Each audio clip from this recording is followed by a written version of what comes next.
I found my son sitting on a park bench with my 6-year-old grandson and 3 designer suitcases. I pulled my rusted Ford truck up to the curb and rolled down the window. I asked him, "Why aren't you at work?" He looked up at me with eyes red from crying and said, "I got fired." My father-in-law said our bloodline was not worthy. I did not scream, I did not get out and rage. I simply unlocked the passenger door and said, "Get in the car." It was time he found out who the real boss was. If you have ever been looked down upon by people who think money buys class, hit that like button and subscribe. My name is Warren. I am 70 years old.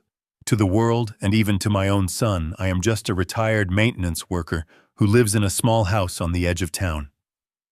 I drive a truck that is 20 years old. I wear flannel shirts that have seen better days. I clip coupons for the grocery store. But what nobody knows, what I have kept hidden for 40 years to protect my family from the corruption of wealth, is that I am the founder and majority shareholder of Titan Holdings. I own the industrial parks where my son's father-in-law rents his warehouses. I own the land under his country club. I could buy his entire existence with a single phone call. But today, seeing my son broken on a park bench, I realized that my silence had gone on too long. The October wind was biting as I stepped out of the truck.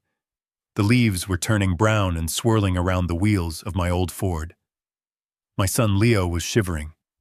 He was wearing his expensive suit, the one he wore to his job as the chief operating officer of Harrington Luxury, but he looked like a lost child. Next to him, my grandson Toby was hugging a teddy bear, looking confused and scared. The contrast was sharp. The gleaming Louis Vuitton suitcases stacked on the dirty concrete symbols of a life that had just rejected them. I walked over and put a hand on Leo's shoulder. He flinched. He looked up at me, and the shame in his eyes broke my heart. I asked him again calmly what happened. Leo wiped his face with the back of his hand. He told me that Richard, his father-in-law, had called him into the office this morning. There was a discrepancy in the financial reports. Richard wanted Leo to sign off on a falsified earnings report to secure a new loan. Leo refused. He told Richard it was fraud. Leo's voice trembled as he recounted the next part. He said Richard laughed. Richard stood up, walked around his mahogany desk, and told Leo that he was useless. He said that honesty is a luxury for the wealthy, and that Leo did not have the pedigree to understand how business works. Richard told him that he was just the son of a janitor, that his bloodline was destined to scrub floors, not sit in boardrooms. Then he fired him. But it did not end there. Richard told him to get out of the house. He said that the mansion belonged to the Harrington Trust, and since Leo was no longer an employee, he was trespassing. I looked at Toby. He was quiet, too quiet for a 6-year-old. I asked Leo where Rachel was. Where was his wife while her father was throwing her husband and child onto the street? Leo looked down at his polished shoes. He said she was there. She stood by the window. She was crying, but she did not say a word. Richard told her that if she left with Leo, she would be cut out of the will. She stayed. She let her father evict her husband and her son because she was afraid of losing her credit cards. I felt a cold rage settle in my stomach. It was a familiar feeling, one I had not felt since I was building my empire in the 80s, crushing competitors who tried to cheat me. But I kept my face impassive. I did not let the anger show. I grabbed the handle of the heaviest suitcase. I told Leo to grab Toby. "We are going home." Leo hesitated. He looked at my old truck, then at the mountain of luggage. He asked where we were going. I told him we were going to my house. He looked worried. He whispered that my house was small, that it was not set up for a child, that it was in a bad neighborhood. I stopped and looked him in the eye. I told him that a home is not defined by the square footage or the zip code. A home is where you are safe, and right now you are not safe anywhere else. We loaded the truck in silence. The expensive leather of their luggage scratched against the rusted metal of my truck bed. It was a fitting metaphor. The veneer of their high society life was being stripped away, revealing the brutal reality underneath. As I drove away from the park, I looked in the rearview mirror. Leo was holding Toby, staring out the window at the gray sky. He looked defeated. He thought his life was over. He thought he had lost everything. He had no idea that he was sitting next to a man who could buy and sell Richard Harrington 10 times over. The drive to my house took 40 minutes. We left the manicured lawns and gated communities of the city center and entered the working-class suburbs. The houses here were small, the paint was peeling, and the fences were chain link. Leo had not visited me here often. Rachel hated coming here. She said it smelled like old people in poverty. Leo usually met me at a diner halfway between our worlds. Now he was coming to live here. I pulled into the driveway. My house is a simple single-story structure with a small porch. The siding is faded yellow. The grass is overgrown because my arthritis has been acting up. I saw Leo wince as we got out. He was already thinking about how he had failed his son, how he had dragged him from a mansion to a shack. I unlocked the front door and ushered them inside. The air inside smelled of dust and old coffee. It was clean, but it was sparse. I have lived like a monk since my wife passed away. I told Leo to put the bags in the guest room. It was really just a storage room with a pull-out couch. I saw Toby looking around, his eyes wide. He asked where his room was. Leo choked back a sob and told him that this was an adventure like camping. I went to the kitchen to make coffee. My hands were steady, but my mind was racing. I needed a plan. I needed to teach Richard a lesson, but more importantly, I needed to teach Leo a lesson. I needed my son to find his backbone. I made a simple dinner that night. Grilled cheese sandwiches and tomato soup from a can. We sat at my small Formica kitchen table. The silence was heavy. The only sound was the scraping of spoons against bowls. Leo barely ate. He kept checking his phone, hoping for a message from Rachel, hoping she would come to her senses and call him back. But the phone remained dark. Halfway through the meal, Leo finally spoke. He asked me what he was going to do. He said he had no savings. Richard and Rachel had always managed the money. They lived a lifestyle that consumed every dollar he earned. The cars, the vacations, the private school tuitions, it was all tied to the Harrington money. He said he had nothing. I took a bite of my sandwich and chewed slowly. I told him he had his health. He had his son. He had a roof over his head. That is not nothing. That is a foundation. Leo shook his head. He said I did not understand. He said Richard was powerful. He had lawyers. He had connections. He would make sure Leo never worked in this town again. I almost laughed. Richard thought he had power because he had his face on billboards and threw charity galas. He did not know what real power was. Real power is silent. Real power is having leverage that no one knows about. The phone rang then. It was a harsh, jarring sound in the quiet kitchen. Leo jumped. He grabbed it, looking at the screen. His face went pale. He answered it on speaker. It was a man's voice, slick and professional. It was the Harrington family lawyer.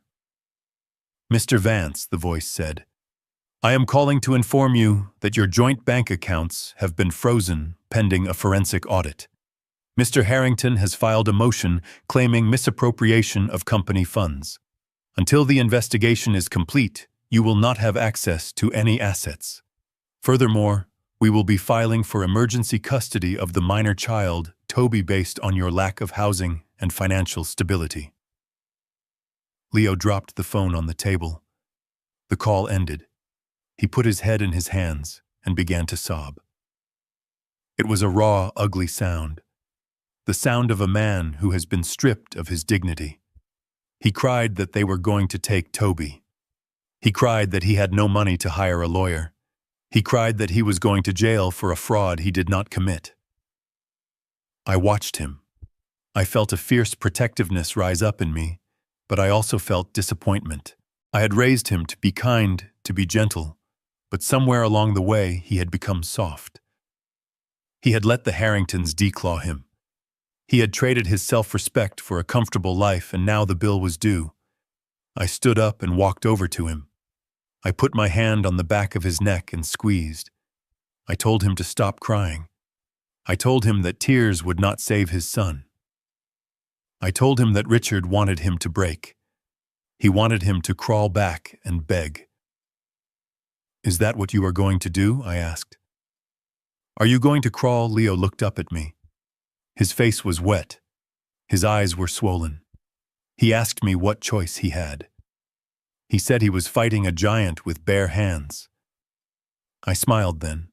It was a cold, hard smile. I told him that sometimes the giant is standing on a trapdoor, and all you have to do is pull the lever. I cleared the table.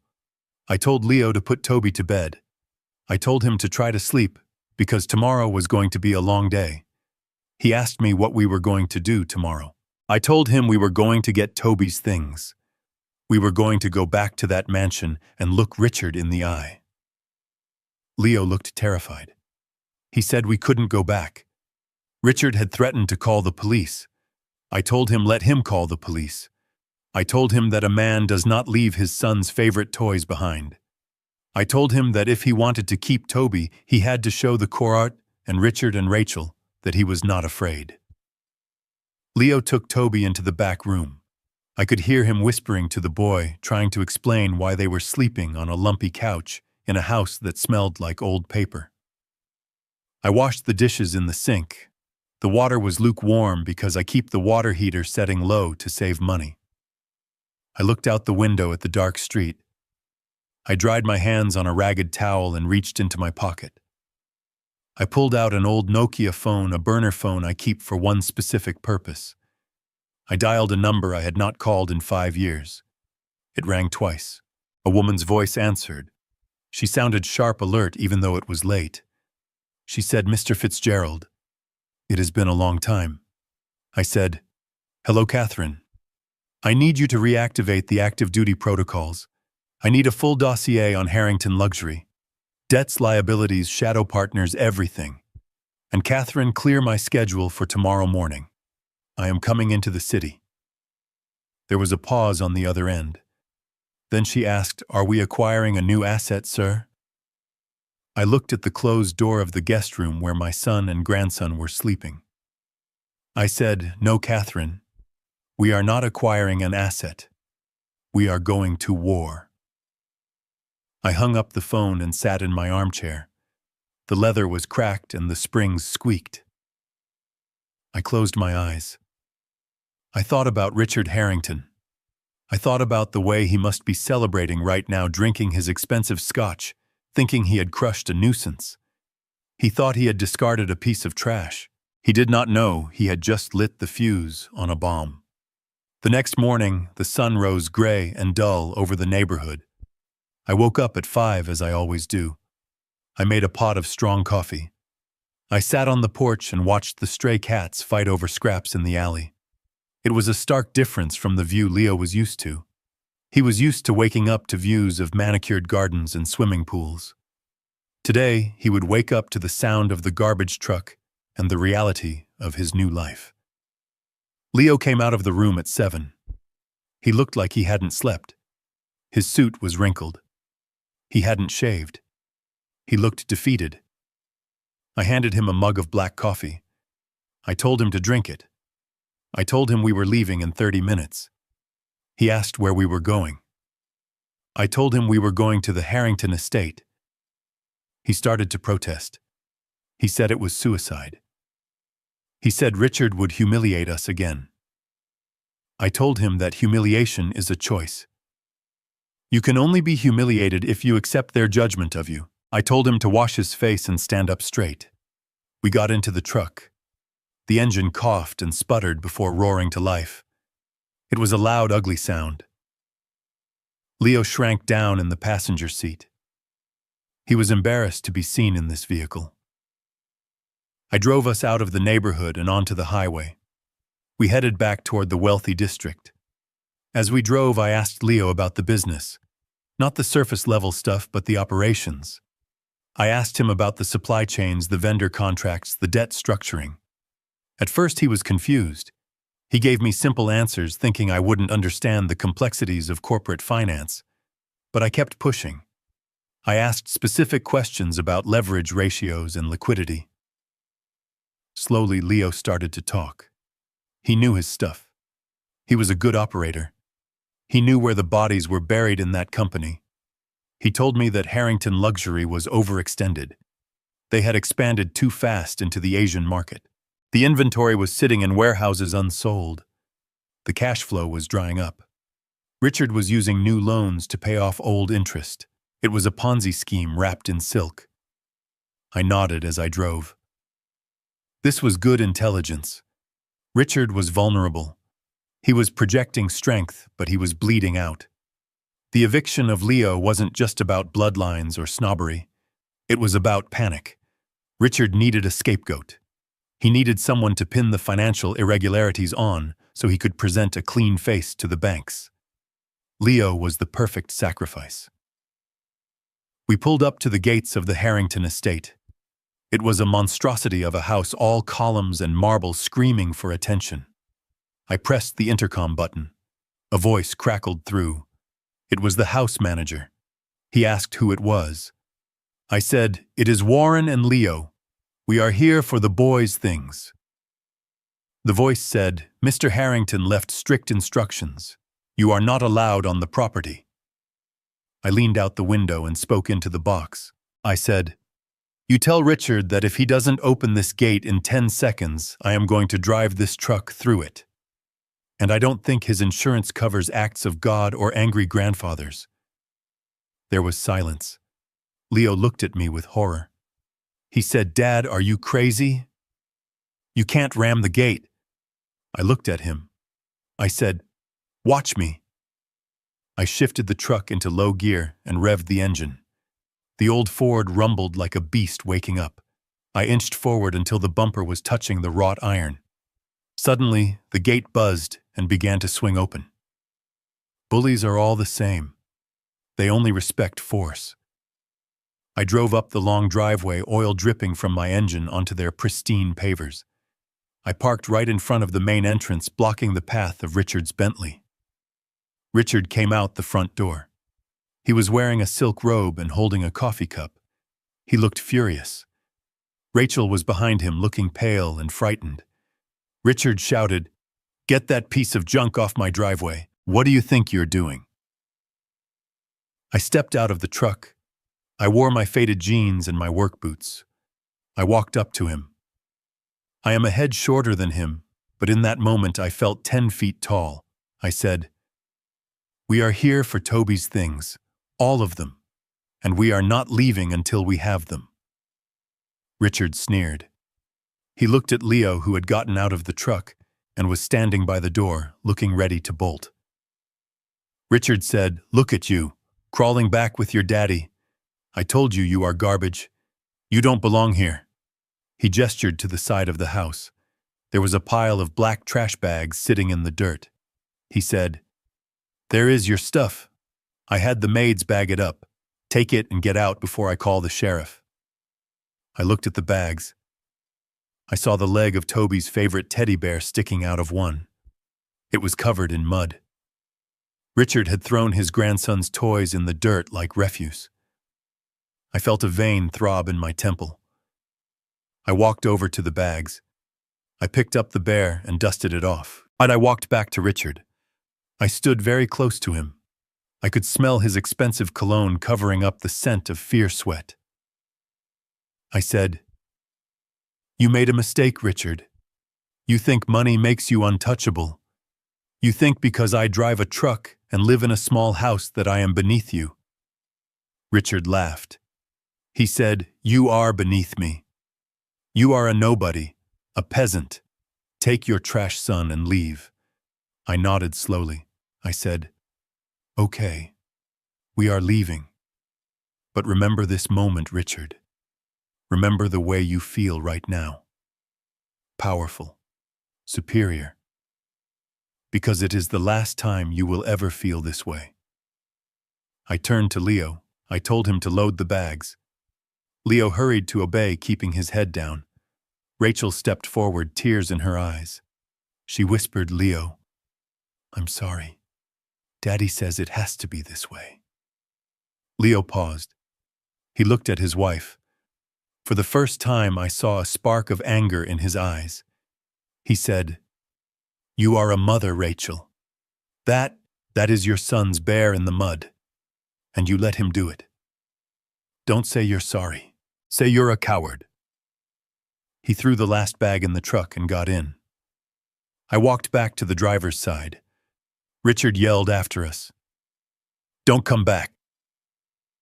Next time I'll have the dogs release on you." I got in the truck and backed out, leaving tire marks on his lawn. As we drove down the driveway, Leo was shaking. He was adrenaline dumping. He said, "Dad, he's going to come for us. He's going to destroy us." I reached into the glove box and pulled out a cigar. I don't smoke often, only when I have closed a deal or started a war. I lit it and took a puff. I said, "No, son. He isn't going to destroy us. He just handed us the weapon to destroy him." We drove back to my house in silence. But it was a different silence than the night before. The air had changed. The first shot had been fired. When we got back, there was a police cruiser parked in front of my house. Leo panicked. He said, "They called the cops. They're going to arrest me." 2 officers stepped out. They weren't there to arrest Leo. They were holding a piece of paper, a court order. The officer asked, "Are you?"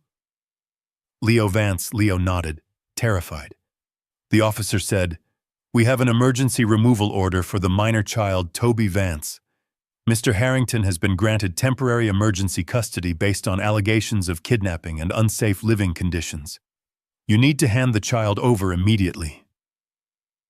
Toby ran out of the house, then hearing the voices. He saw the police and grabbed Leo's leg. He started screaming, "No, I don't want to go, Daddy. Don't let them take me." Leo fell to his knees. He hugged his son. He looked up at the officers, begging. He said, "Please, he is my son. You can't take him. We just got here." The officer looked sympathetic but firm. He said, "It's a court order, sir. If you don't comply, we will have to use force and arrest you. Please don't make this harder on the boy." I stood on the porch. I watched my son crying, holding onto his child. I watched the police peeling his fingers off the boy's shirt. I watched them put my screaming grandson into the back of the patrol car. It was the lowest moment of Leo's life. He collapsed on the dirt of my front yard, sobbing into the grass. He was broken. I walked down the steps. I did not comfort him. I did not hug him. I grabbed him by the collar of his ruined suit, and I hauled him up to his feet. I slapped him across the face. It wasn't hard, but it was enough to snap his head back. He looked at me, shocked into silence. I said, "Stop it. Stop crying. You are done crying. They took your son. They took your dignity. Now are you going to lay in the dirt and die, or are you going to stand up and fight?" Leo stared at me. His lip was bleeding. He breathed heavily. The shock was turning into something else. Rage. I pulled my burner phone out of my pocket. I dialed Catherine again. I said, "Catherine, initiate Project Titan. I want a meeting with the board of directors. And get the helicopter ready. I am coming to the tower." Leo looked at me confused. He asked Dad, "Who are you calling?" "What tower?" I looked at my son. I straightened my flannel shirt. I said, "Go wash your face and put on your tie, Leo. We aren't going to the unemployment office. We are going to the headquarters of Titan Holdings, and I am going to introduce you to the chairman." Leo asked, "You know the chairman of Titan Holdings?" "Opened the door of the truck," I said. "Son, I am the chairman of Titan Holdings. Get in the car. It is time to go to work." The morning sun did not bring warmth. It only brought a harsh light to the reality of our situation as I steered my 20-year-old Ford truck back toward the zip code that pretended I did not exist. The engine rattled with a rhythmic coughing sound, a stark contrast to the purring electric sedans and imported sports cars that lined the streets of the Harrington estate. Beside me in the passenger seat, Leo sat with his hands clenched in his lap, his knuckles white, his eyes fixed on the dashboard. We were not going back for money or for an apology. We were going back because in the chaos of the eviction, Richard had kept Toby's school backpack and his asthma inhaler, and Leo's laptop, which contained his entire professional portfolio.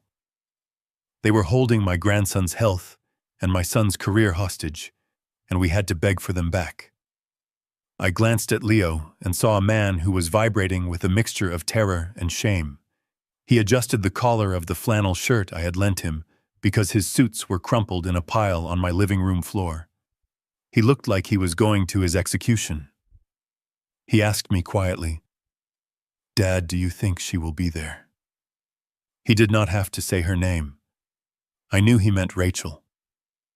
I tightened my grip on the steering wheel, feeling the worn leather under my calloused palms. I told him that if she was there, she would likely be standing behind her father, because that is where cowards usually stand. We approached the wrought iron gates of the Harrington mansion, and the guard on duty stepped out of his booth with a look of disdain that must have been part of his job description. He did not open the gate. He simply stood there with his arms crossed, tapping a clipboard. I rolled down the window, and the smell of freshly cut grass and money drifted in. I told the guard we were here for the rest of my grandson's things, as arranged. The guard smirked and said, "Mr. Harrington is expecting you, but you cannot bring that vehicle inside." He said there is a homeowner association rule about commercial trucks and unsightly vehicles. He told us we had to park on the street and walk up the driveway. It was a power move designed to make us feel small before we even set foot on the property. Leo looked like he wanted to argue, but I put a hand on his arm. I turned off the ignition and opened the door. I told Leo to walk with his head up. I told him that walking is good for the soul, and that we would walk up that driveway like we owned the pavement beneath our boots. We left the truck on the public road, a rusted blemish on their perfect landscape, and began the long trek up the winding path to the main house. The walk was agonizingly long. The driveway was lined with imported Italian cypress trees that stood like silent sentinels judging our unworthy clothes. As we crested the hill, the mansion came into view, a sprawling testament to ego built of white marble and glass. And there, waiting for us on the front steps like a king greeting peasants, was Richard Harrington. He was wearing a white linen suit that probably cost more than my house. He held a glass of iced tea in one hand and a golf club in the other, practicing his swing as if our arrival was nothing more than a minor interruption to his leisure. But what stopped me cold was not Richard. It was the pile on the gravel driveway. It was not a neat stack of boxes. It was a mountain of black garbage bags, some of them split open, spilling their contents onto the dusty ground. I saw my grandson's colorful drawings fluttering in the wind. I saw Leo's college diploma in its frame with the glass cracked. I saw clothes and shoes and toys mixed together like refuse at a landfill. Richard stopped his swing and looked at us. He took a slow sip of his tea and smiled. He called out across the lawn saying, "Look who decided to show up." The help told me there was a vagrant walking up the driveway, but I told them no, that is just my former son-in-law and his father. He laughed at his own joke, a dry hacking sound that grated on my nerves. Leo stopped walking.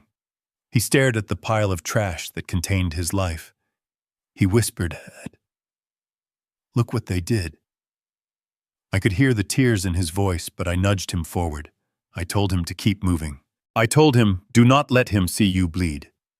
We walked until we were standing 10 feet from the steps. The distance was deliberate. Richard stood above us, looking down from his marble perch, forcing us to look up at him into the sun. Richard used the head of his golf club to poke at a bag near his feet. He said I had the maids clear out the guest wing. "We need to fumigate. You know how hard it is to get the smell of poverty out of Egyptian cotton sheets." He looked directly at me, then his eyes cold and dead. He said, "You should be thanking me, Warren." I am returning your son to his natural habitat. You people are not built for this altitude. The air up here is too thin for lungs used to breathing factory smoke. I did not speak. I simply stared at him, memorizing every line on his face, every arrogant twitch of his mouth. I was recording this moment in the ledger of my mind, where debts are kept. Leo stepped forward, his voice trembling but audible. He asked where Toby's medicine was. He said, "We just want the inhaler and the laptop, and we will leave." Richard feigned surprise. He looked around the scattered pile of debris. He said, "Oh, is that what you are looking for? I think I saw the dog playing with something plastic earlier. Or maybe it is in that bag over there, the one that ripped open when the gardener threw it." He pointed with the golf club to a bag that had spilled onto the wet grass near the sprinklers. Leo ran to the bag. He fell to his knees, frantically digging through the wet clothes and broken toys. It was a humiliating sight. My son, a man with a master's degree, a man who had run operations for this monster, kneeling in the mud, scavenging for his child's medicine, while his father-in-law watched with amusement. I stood my ground. I did not help Leo search. I kept my eyes on the house. I was looking for something specific. I was scanning the windows, the dark panes of glass that reflected the sky. And then I saw her. On the second floor, in the window of the master bedroom, the curtains parted slightly. A face appeared. It was Rachel. She looked pale. Her hair was unkempt. She was watching her husband on his knees in the dirt. Our eyes locked for a second. I expected to see defiance or anger, but what I saw was fear. She looked terrified, but she did not move. She did not open the window. She did not run down the stairs to stop her father. She simply watched like a spectator at a gladiator match, waiting to see who would die. Leo found the inhaler. He clutched it to his chest and stood up, wiping the mud from his knees. He looked up at the window too. He saw her. He took a step toward the house and called out her name. He shouted, "Rachel, please. This is insane. Talk to me. We can fix this. Just come outside." The curtain moved. For a heartbeat, I thought she would turn away, but she stayed there looking down. Richard turned and followed Leo's gaze. He saw his daughter in the window. He chuckled darkly. He said, "Save your breath, boy. She knows better than to associate with failed investments. She is a Harrington. We cut our losses. We do not throw good money after bad. And you, Leo, are a very bad investment." Leo looked at Richard, then back at the window. He shouted again, louder this time, his voice cracking with desperation. He asked her how she could let this happen. He asked her if she cared about Toby. He asked her if the last 7 years meant anything at all. Rachel placed her hand on the glass. It was a ghostly gesture. Then slowly, painfully, she closed the curtains. The white fabric slid shut, erasing her from view. It was more final than a slamming door. It was the silence of total abandonment. Leo stood there stunned. The rejection was physical. He swayed on his feet. Richard clapped his hands together, mocking applause. He said, "Bravo. A touching performance. But now that we have established that nobody here wants you, it is time for you to take your trash and get off my property." I walked over to the pile. I saw something half buried in the dirt. It was a small brown teddy bear with one eye missing. It was Toby's favorite, the one he slept with every night. It was lying face down in a puddle of muddy water from the sprinkler system. I bent down. My knees cracked, but I did not wince. I picked up the bear. I brushed the mud off its fur with my hand. I squeezed the water out of it. I walked up the steps until I was eye level with Richard. The golf club was still in his hand, but he took a half step back. He did not like the look in my eyes. I was not screaming. I was not crying. I was calm. It was the calm of the deep ocean before a tsunami. I held up the bear. I said, "Richard, you have made a calculation. You have added up the bank accounts and the cars and the houses, and you think the sum of your worth is greater than ours. You think this makes you strong. You think throwing a child's toy in the mud makes you a king. Richard sneered, trying to regain his composure. He said, "Spare me the working-class philosophy, Warren. Get your truck and your son and get out." I continued as if he had not spoken. I said, "You have forgotten one variable in your calculation. You have forgotten that a man who has nothing to lose is the most dangerous man on earth. And you have just stripped my son of everything he thought he had to lose. You did not break him, Richard. You just freed him." Richard's face turned red. The veins in his neck bulged. He pointed the golf club at my chest. He shouted, "Get off my land! If I see that rust bucket truck anywhere near my estate again, I will call the sheriff and have you both arrested for trespassing and harassment. I will have restraining orders issued. I will make sure you never see your grandson again. Now take your garbage and go." I looked at the golf club aimed at my heart. I looked at the man holding it. A man hollowed out by greed and propped up by debt. I smiled. It was a small, cold smile. I lowered the teddy bear. I turned my back on him. It was the ultimate insult. I did not fear him enough to walk backwards. I went to Leo. I put my arm around his shoulders. He was still staring at the closed window. I told him, "Let's go, son. We have what we came for." We gathered the bags. It took us 3 trips to carry everything down the long driveway to the truck. Richard watched us the entire time, drinking his tea, making sure we did not steal any of his gravel. We threw the wet, muddy bags into the bed of the Ford. Leo climbed into the passenger seat. He looked broken. He looked like a man whose soul had been crushed. I climbed into the driver's seat and started the engine. As we pulled away, I looked in the rearview mirror. Richard was still standing on the porch, a tiny white figure against the massive house. He looked victorious. But as I shifted gears, I felt a vibration in my pocket. It was my burner phone. I ignored it. I knew who it was. It was Catherine. The dossier on Harrington Luxury was ready. The weapon was loaded. Leo sat silently for a long time, hugging the muddy teddy bear. Finally, he spoke. He asked me, "Dad, why did you let him talk to us like that? Why didn't you do anything? You just let him win." I kept my eyes on the road. We were passing the manicured hedges and the stone walls of the gated community. I said, "Son, he did not win. He just showed us his hand. He thinks we are playing poker, and he has the aces. He does not know we are playing chess, and I have already moved my queen." Leo shook his head. He said, "You don't understand, Dad. He is going to call the police. He is going to keep Toby. He has money. We have nothing. We are going back to your house to eat canned soup while he drinks champagne." I reached over and patted his knee.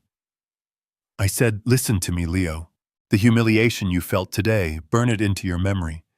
The way he looked at you. The way Rachel closed the curtains. The mud on this bear. Do not forget it. Use it. Because very soon the tables are going to turn. And when they do, I want you to remember that mercy is a gift you give to those who deserve it. And Richard Harrington deserves none." We drove in silence for the rest of the trip, but the air in the truck was heavy with the promise of a storm. We had the bear. We had the inhaler. But we had left something behind at that mansion. We had left Leo's innocence, and we had left my patience. When we arrived back at my small house, the sun was beginning to set, casting long shadows across the overgrown lawn. I parked the truck. We began to unload the bags again, dragging them into the small living room. The smell of the mud from the Harrington estate seemed to fill my house, a scent of disrespect that I could not scrub away. I went to the kitchen and poured 2 glasses of water. I handed one to Leo. He drank it in one gulp. He looked at me, his eyes red and swollen. He asked, "What do we do now, Dad?" "We can't fight him. He's right. Our bloodline.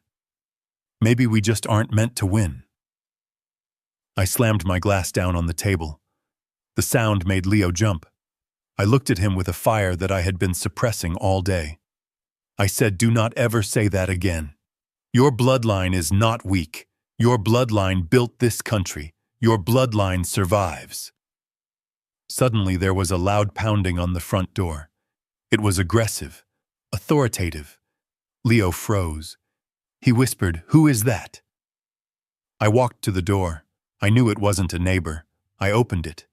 2 police officers stood there, along with a woman in a suit holding a clipboard. Behind them, parked on the street, was a sleek black car that I recognized immediately. It was the private security detail for the Harrington family. The officer stepped forward. He asked, "Are you Warren Fitzgerald?" I said, "I am." He said, "We have a report of a disturbance at the Harrington estate, and we have a court order for the immediate removal of the child Toby Vance into the custody of his mother, Rachel Harrington." Leo let out a sound that was not human. It was the cry of a wounded animal. He ran to the door, trying to push past me. He shouted, "No, you can't take him! He is my son!" The officer put a hand on his holster.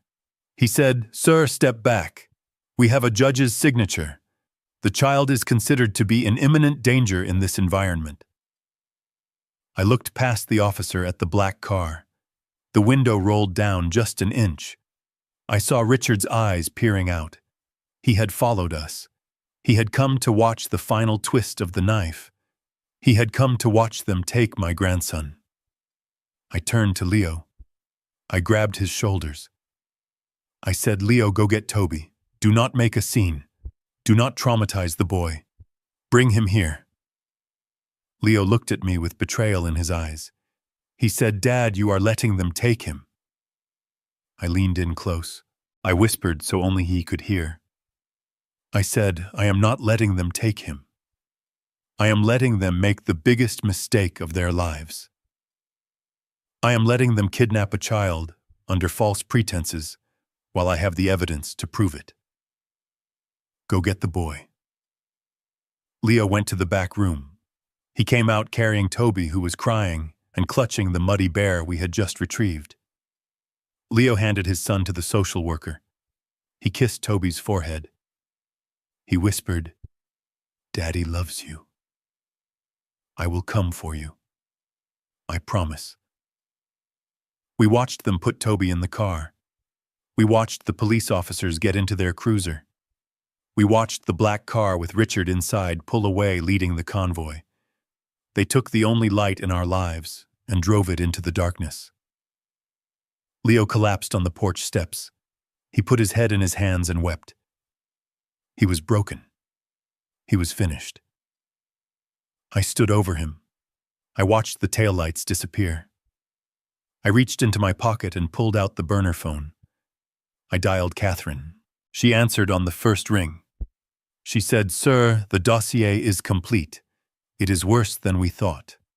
Richard is leveraging the company assets to pay for personal gambling debts. He is technically insolvent."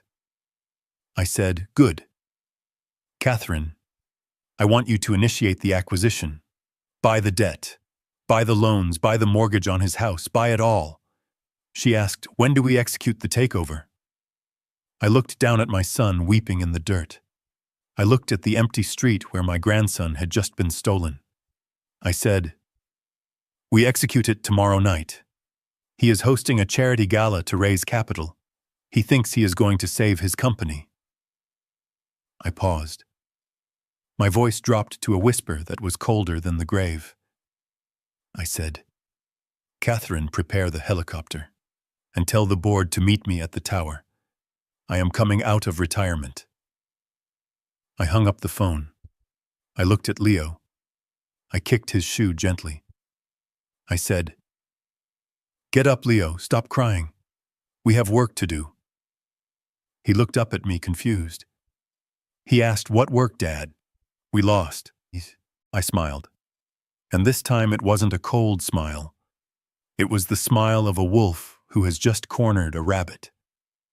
I said, "We didn't lose Son. We just cleared the battlefield.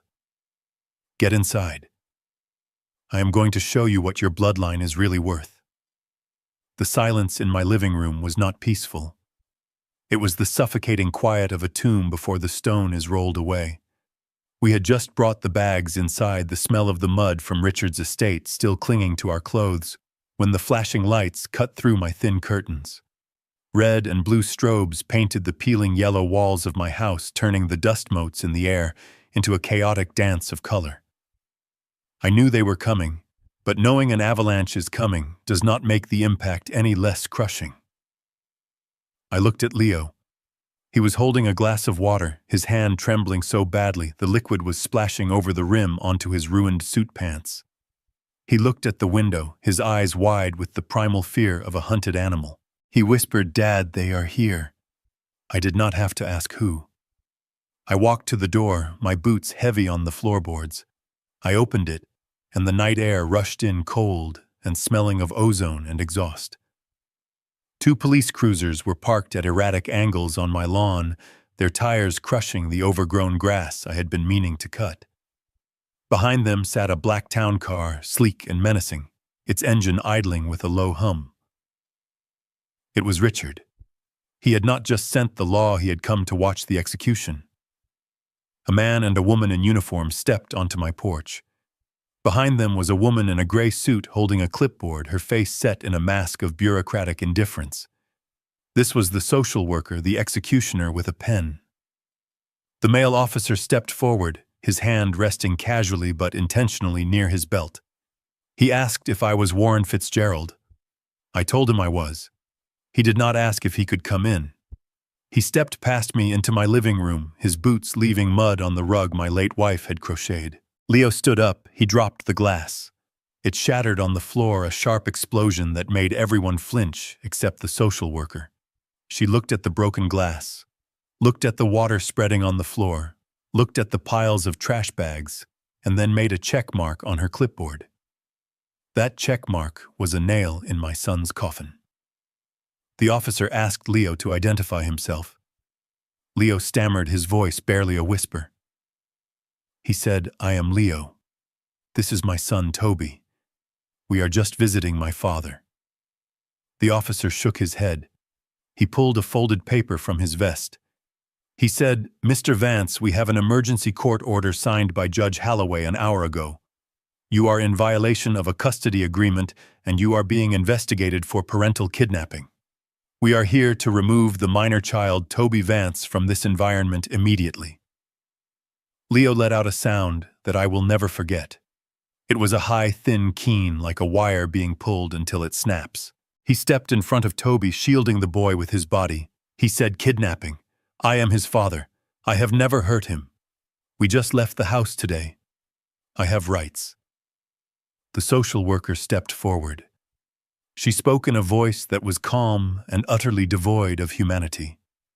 She said, "Mr. Vance, the court has received evidence that you are currently homeless, unemployed, and displaying erratic behavior. We have a sworn affidavit from Mr. Harrington stating that you forcibly removed the child from his school and brought him to an unsafe location." Looking around, she paused, letting her eyes drift to the water stain on my ceiling and the peeling wallpaper. She said, "I can see the affidavit was accurate. This environment is not suitable for a child. There is broken glass on the floor. There is no furniture. This is neglect." I felt the rage rising in my chest, a hot tide of lava. I stepped forward. I said, "This is my home. It is clean. It is safe. And that broken glass is there because you barged in like stormtroopers." The second officer stepped in front of me, blocking my path to his partner. He was young, arrogant, and he looked at me like I was something he had scraped off his shoe. He said, "Sir, step back. Do not interfere with a court order or you will be arrested for obstruction." Leo was pleading now. He was begging. He grabbed the social worker's sleeve. He said, "Please listen to me. My father-in-law fired me today. He kicked us out. He is doing this to hurt me. Toby is fine. Look at him. He is fine."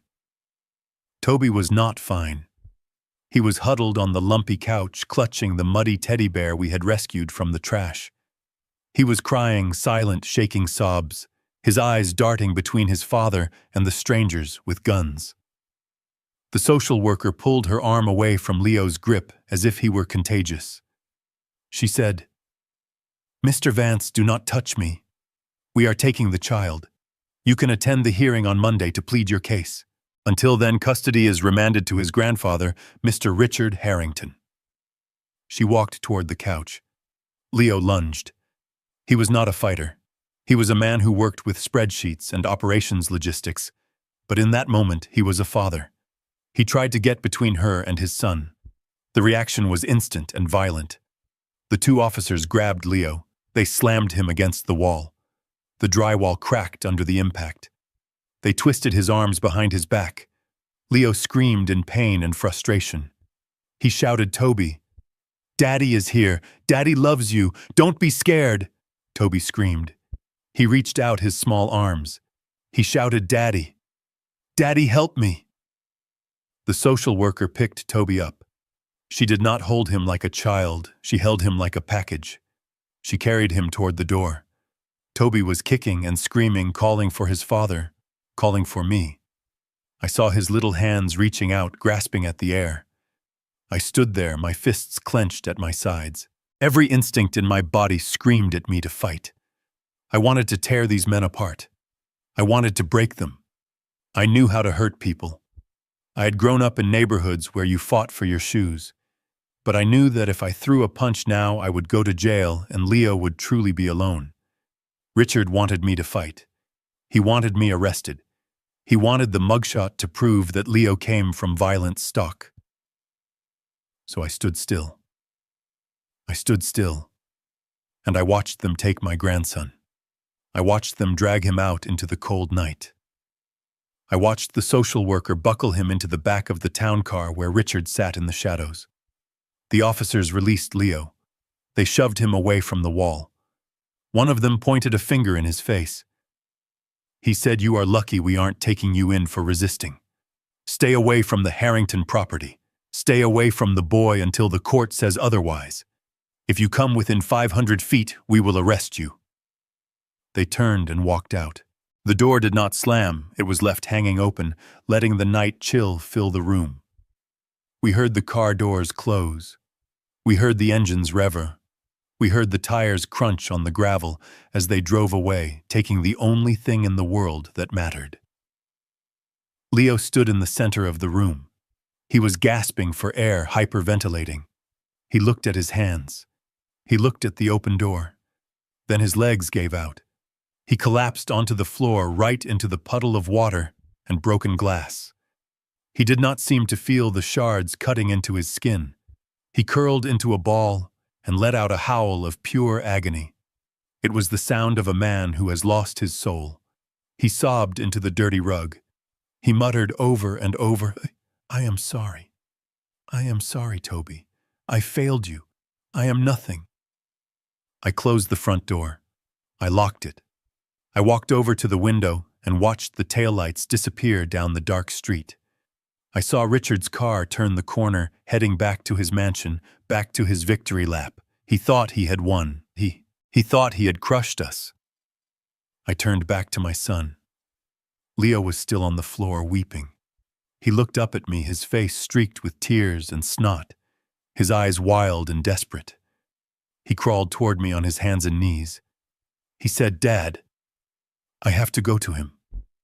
I have to go to Richard." I looked at him. I asked, "What are you talking about?" Leo tried to stand up, slipping on the wet floor. He said, "I have to go back. I have to beg him. I will sign the papers. I will sign the false financial reports. I will admit to the fraud. I will do whatever he wants. I will be his slave if he just lets me see Toby. I don't care about my dignity. I don't care about the truth. I just want my son back. Please, Dad, drive me there. I have to beg him." He grabbed my shirt, pulling at the flannel fabric. He was hysterical. He was willing to destroy his future, willing to go to prison for a crime he didn't commit just to stop the pain. He was willing to let Richard win completely. I looked at my son. I saw the fear. I saw the weakness that years of living in Richard's shadow had bred into him. And I knew that words would not reach him now. He was in a panic spiral. He needed a shock. He needed to be reset. I grabbed his wrists and pulled his hands off my shirt. I held him steady. I looked him in the eye. And then I slapped him. It was a hard slap. The sound of it cracked through the small room like a gunshot. Leo's head snapped to the side. He stumbled back, holding his cheek. The shock silenced his sobbing. He looked at me, his eyes wide with confusion and betrayal. I did not apologize. I stepped into his space, forcing him to look at me. My voice was low and hard, like the grinding of gears in heavy machinery. I said, "Do not ever let me hear you say that again. You do not beg. You do not crawl. You are a Fitzgerald. We do not negotiate with terrorists and we do not bow to tyrants." Leo stared at me, trembling. He whispered, "But Dad, he has Toby. He has everything." I grabbed him by the shoulders and shook him. I said, "He has nothing. He has a boy who is crying for his father. He has a stolen victory, and he has a mountain of debt that he thinks is a secret. You want to beg him. You want to give him your life. For what? So he can spit on you again. So he can teach your son that his father is a coward who signs lies to save his own skin." I let him go. I walked to the kitchen counter. My hands were shaking, not from fear, but from the adrenaline of the hunt. I had spent 40 years building a fortress around my life, building a wall of silence to keep this exact kind of poison out. But they had breached the wall. They had come into my house and taken my blood. I reached into the pocket of my work pants. I pulled out the old Nokia phone. It was heavy, a brick of plastic and metal that belonged to a different era. An era when I was known as the wolf of the industrial sector. An era when men trembled when I walked into a boardroom. I flipped it open. The screen glowed green in the dim light. I dialed the number. 1. Speed dial. It rang once, so Catherine answered. Her voice was crisp, efficient. She said, "Mr. Fitzgerald?" I said, "Catherine. The timeline has moved up. We are not waiting for the board meeting. I want you to initiate the hostility protocols immediately." There was a pause. I could hear the clicking of a keyboard in the background. Catherine asked, "What is the target, sir?" I looked at Leo. He was standing by the wall, holding his cheek, watching me. He looked scared of me. Good. Fear is better than despair. Fear makes you alert. I said into the phone, "The target is Richard Harrington, personally and professionally. I want you to call the bank that holds the note on his estate. Buy the mortgage. Call his suppliers. Buy the debt. I want you to freeze his credit lines. I want every check he writes tomorrow morning to bounce." Catherine said, "Sir, that will require liquidating the emergency reserves. It is a significant capital expenditure." I looked at the broken glass on the floor. I looked at the empty space on the couch where my grandson had been sitting. I said, "Burn it. Burn it all if you have to. I want him insolvent by sunrise. And Catherine, get the legal team, the sharks, not the corporate lawyers. I want the ones we use for war. I want a custody suit filed in federal court, alleging kidnapping, emotional distress, and endangerment. And I want it on the news." Leo was staring at me. His mouth was open. He had never heard me speak like this. He had only ever heard me talk about the weather or the price of gas. He was seeing a stranger in his father's skin. I continued, my voice dropping to a growl. "And Catherine, send the car. The Phantom. Not to the office. Send it to my house. The address in the suburbs." Catherine said, "Understood, sir. ETA 20 minutes. I hung up the phone. I snapped it shut. I placed it on the counter. I turned to Leo. He whispered, "Dad, who are you? What is going on? What is Titan Holdings?" I walked over to the closet near the front door. It was locked with a heavy padlock. I took a key from around my neck. I opened it. Inside, hanging in a plastic bag, was a suit. It was a charcoal gray bespoke Italian wool suit. It was 20 years old, but it was timeless. Beside it was a pair of black Oxfords polished to a mirror shine. I took the suit out. I laid it on the couch. I began to unbutton my flannel shirt. I said to Leo, "You asked me who I am. I am the man who built the foundation that Richard Harrington stands on. I am the man who owns the concrete his mansion is built on. I am the man who decided 40 years ago that money was a disease, and I quarantined myself to save you. I took off my work boots. I put on the dress shoes. I stood up straighter. The arthritis seemed to vanish. The slump of the retired worker disappeared. I said, "But the disease found us anyway, Leo. It found us because you married it, and now I have to cut it out." I pointed to the bathroom. I said, "Go wash your face, put on your suit, fix your tie. You look like a victim. I need you to look like a successor." Leo didn't move. He asked, "Successor to what?" I buttoned the vest of my suit. I adjusted the cuffs. I looked at my son, and for the first time I let him see the predator that lived behind my eyes. I said, "Successor to the throne. We are going to the tower, Leo. And when we walk in, Richard Harrington is going to realize that he didn't kick a dog. He kicked a lion. Now get dressed. Project Titan has begun." The ride into the city was unlike any journey my son had ever taken with me. We sat in the back of the Phantom, the black leather seats smelling of success and silence. I watched Leo out of the corner of my eye. He was sitting on the edge of the seat, his hands resting nervously on his knees, afraid to lean back, afraid to get comfortable. He looked at the partition separating us from the driver, then at the tinted windows that turned the passing city into a noir film. He was trying to rationalize what was happening.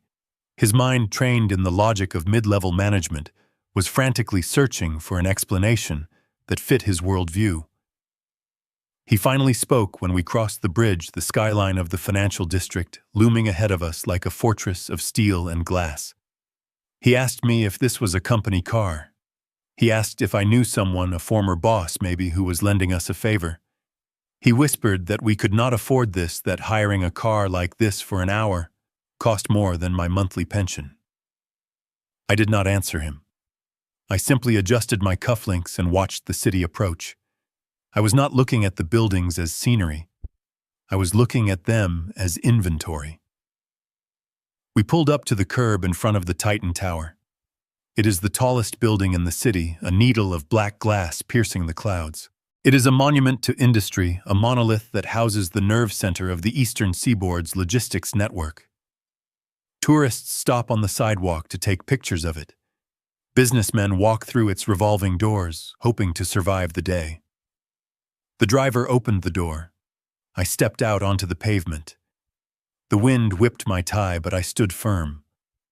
Leo scrambled out after me, looking up at the building with a mixture of awe and dread. He grabbed my arm. He pulled me toward the side of the entrance, away from the main doors. He hissed that we shouldn't be here. He said that security in these places is tight. He said if I was looking for work, we should go to the service entrance around the back. He thought I was there to apply for a job as a night watchman. He thought I was desperate enough to beg for a minimum wage position to pay for a lawyer. I looked at my son. The wind was messing up his hair. He looked so small against the backdrop of the tower. I gently removed his hand from my arm. I told him we do not use the service entrance. I told him we walk through the front door. I walked toward the main entrance. The glass doors were 12 feet high. A team of security guards in dark suits stood inside, monitoring the flow of people. Leo was following me, but he was lagging behind, preparing himself for the embarrassment of being turned away. He was preparing an apology. He was ready to tell the guards that his father was confused, that we were leaving immediately. I pushed through the revolving door. The lobby was a cavern of marble and echoing footsteps. The air was cool and smelled of white lilies. As I entered, the head of security, a man named Miller, who had been with me since the 90s, looked up from his console. He saw me. His eyes widened. He tapped his earpiece. He stepped out from behind the desk. Leo froze. He thought Miller was coming to throw us out. He started to stammer an excuse, but Miller walked right past Leo. He stopped in front of me. He stood at attention. He said, "Good morning, Mr. Fitzgerald. It has been a long time. The elevators are waiting." I nodded at Miller. I said, "Good morning, Miller. Keep the lobby clear. I have a guest." I kept walking. Leo stood there, his mouth open, staring at Miller, then at my back. He had to jog to catch up with me. He asked me in a frantic whisper how I knew him. He asked why he called me Mr. Fitzgerald. I did not answer. I walked past the bank of elevators that served the general public. I walked past the elevators that served the executive floors. I walked to the far wall, to a single unmarked set of steel doors that had no call button. I placed my hand on a small black panel on the wall. A red laser scanned my palm. There was a soft chime and the steel doors slid open soundlessly. The interior was paneled in mahogany. There were no buttons inside, only a single key slot. I ushered Leo inside. He stepped in tentatively, looking at the wood paneling as if it were a trap. I followed him, and the doors slid shut, sealing us in. I took a silver key from my pocket and inserted it into the slot. I turned it. The elevator began to move. It did not jerk or shudder. It simply began a smooth, rapid ascent that pressed us gently into the floor. Leo looked at the digital display above the door. It was counting the floors. 10, 20, 30. He looked at me. He was sweating. He asked where we were going. He asked what was happening. He said, "Dad, please, you are scaring me. Who are these people?" I watched the numbers climb. 50, 60, 70. I said nothing. I let the silence do the work. I let the reality of the situation seep into his bones. We were rising above the city, rising above the noise, rising above the level where Richard Harrington lived his life. The elevator slowed and came to a stop. The display read 80, the penthouse. The doors opened. We stepped out into a vast open space. The walls were floor-to-ceiling glass, offering a 360-degree view of the city and the harbor beyond. The floor was polished concrete. In the center of the room was a massive desk made of reclaimed timber from a shipyard I had bought in 1985. Standing by the desk was a woman. She was in her late 40s, wearing a suit that was sharp enough to cut glass. Her hair was pulled back in a severe bun. She was holding a tablet. This was Catherine, my right hand, my gatekeeper, the woman who knew where every skeleton was buried because she had helped dig the graves. She looked up as we entered. She did not smile. She simply nodded. She said, "Welcome back, Mr. Chairman. The board is on standby for the emergency call. The legal team is assembled in the conference room." Leo stopped dead. He looked at Catherine. He looked at the desk. He looked at the view. And then he looked at me. The pieces were slamming together in his mind, but they didn't fit the picture he had carried for 35 years. He whispered, "Chairman." "Dad. She called you Chairman." I walked over to the desk. I ran my hand along the rough wood. It felt like coming home. I turned to face my son. I stood with the city behind me, the sun creating a halo around my silhouette. I said, "Leo, welcome to Titan Holdings. This is my company. I built it from a single truck and a loan shark's money. I built it while you were sleeping in your crib. I own the industrial parks. I own the shipping containers in the harbor. I own the concrete under your feet." Leo shook his head, a gesture of denial. He said, "No, that's impossible. You worked maintenance. You fixed boilers. We lived on coupons. Why? Why would you live like that if you had this? I walked around the desk and sat in the leather chair. It groaned familiarly under my weight. I looked at him with a mixture of love and hardness. I said, "Because wealth is a poison, Leo. I saw what it did to my competitors. I saw their children turn into vultures waiting for them to die useless and entitled. I wanted you to build your own ladder, not inherit an elevator.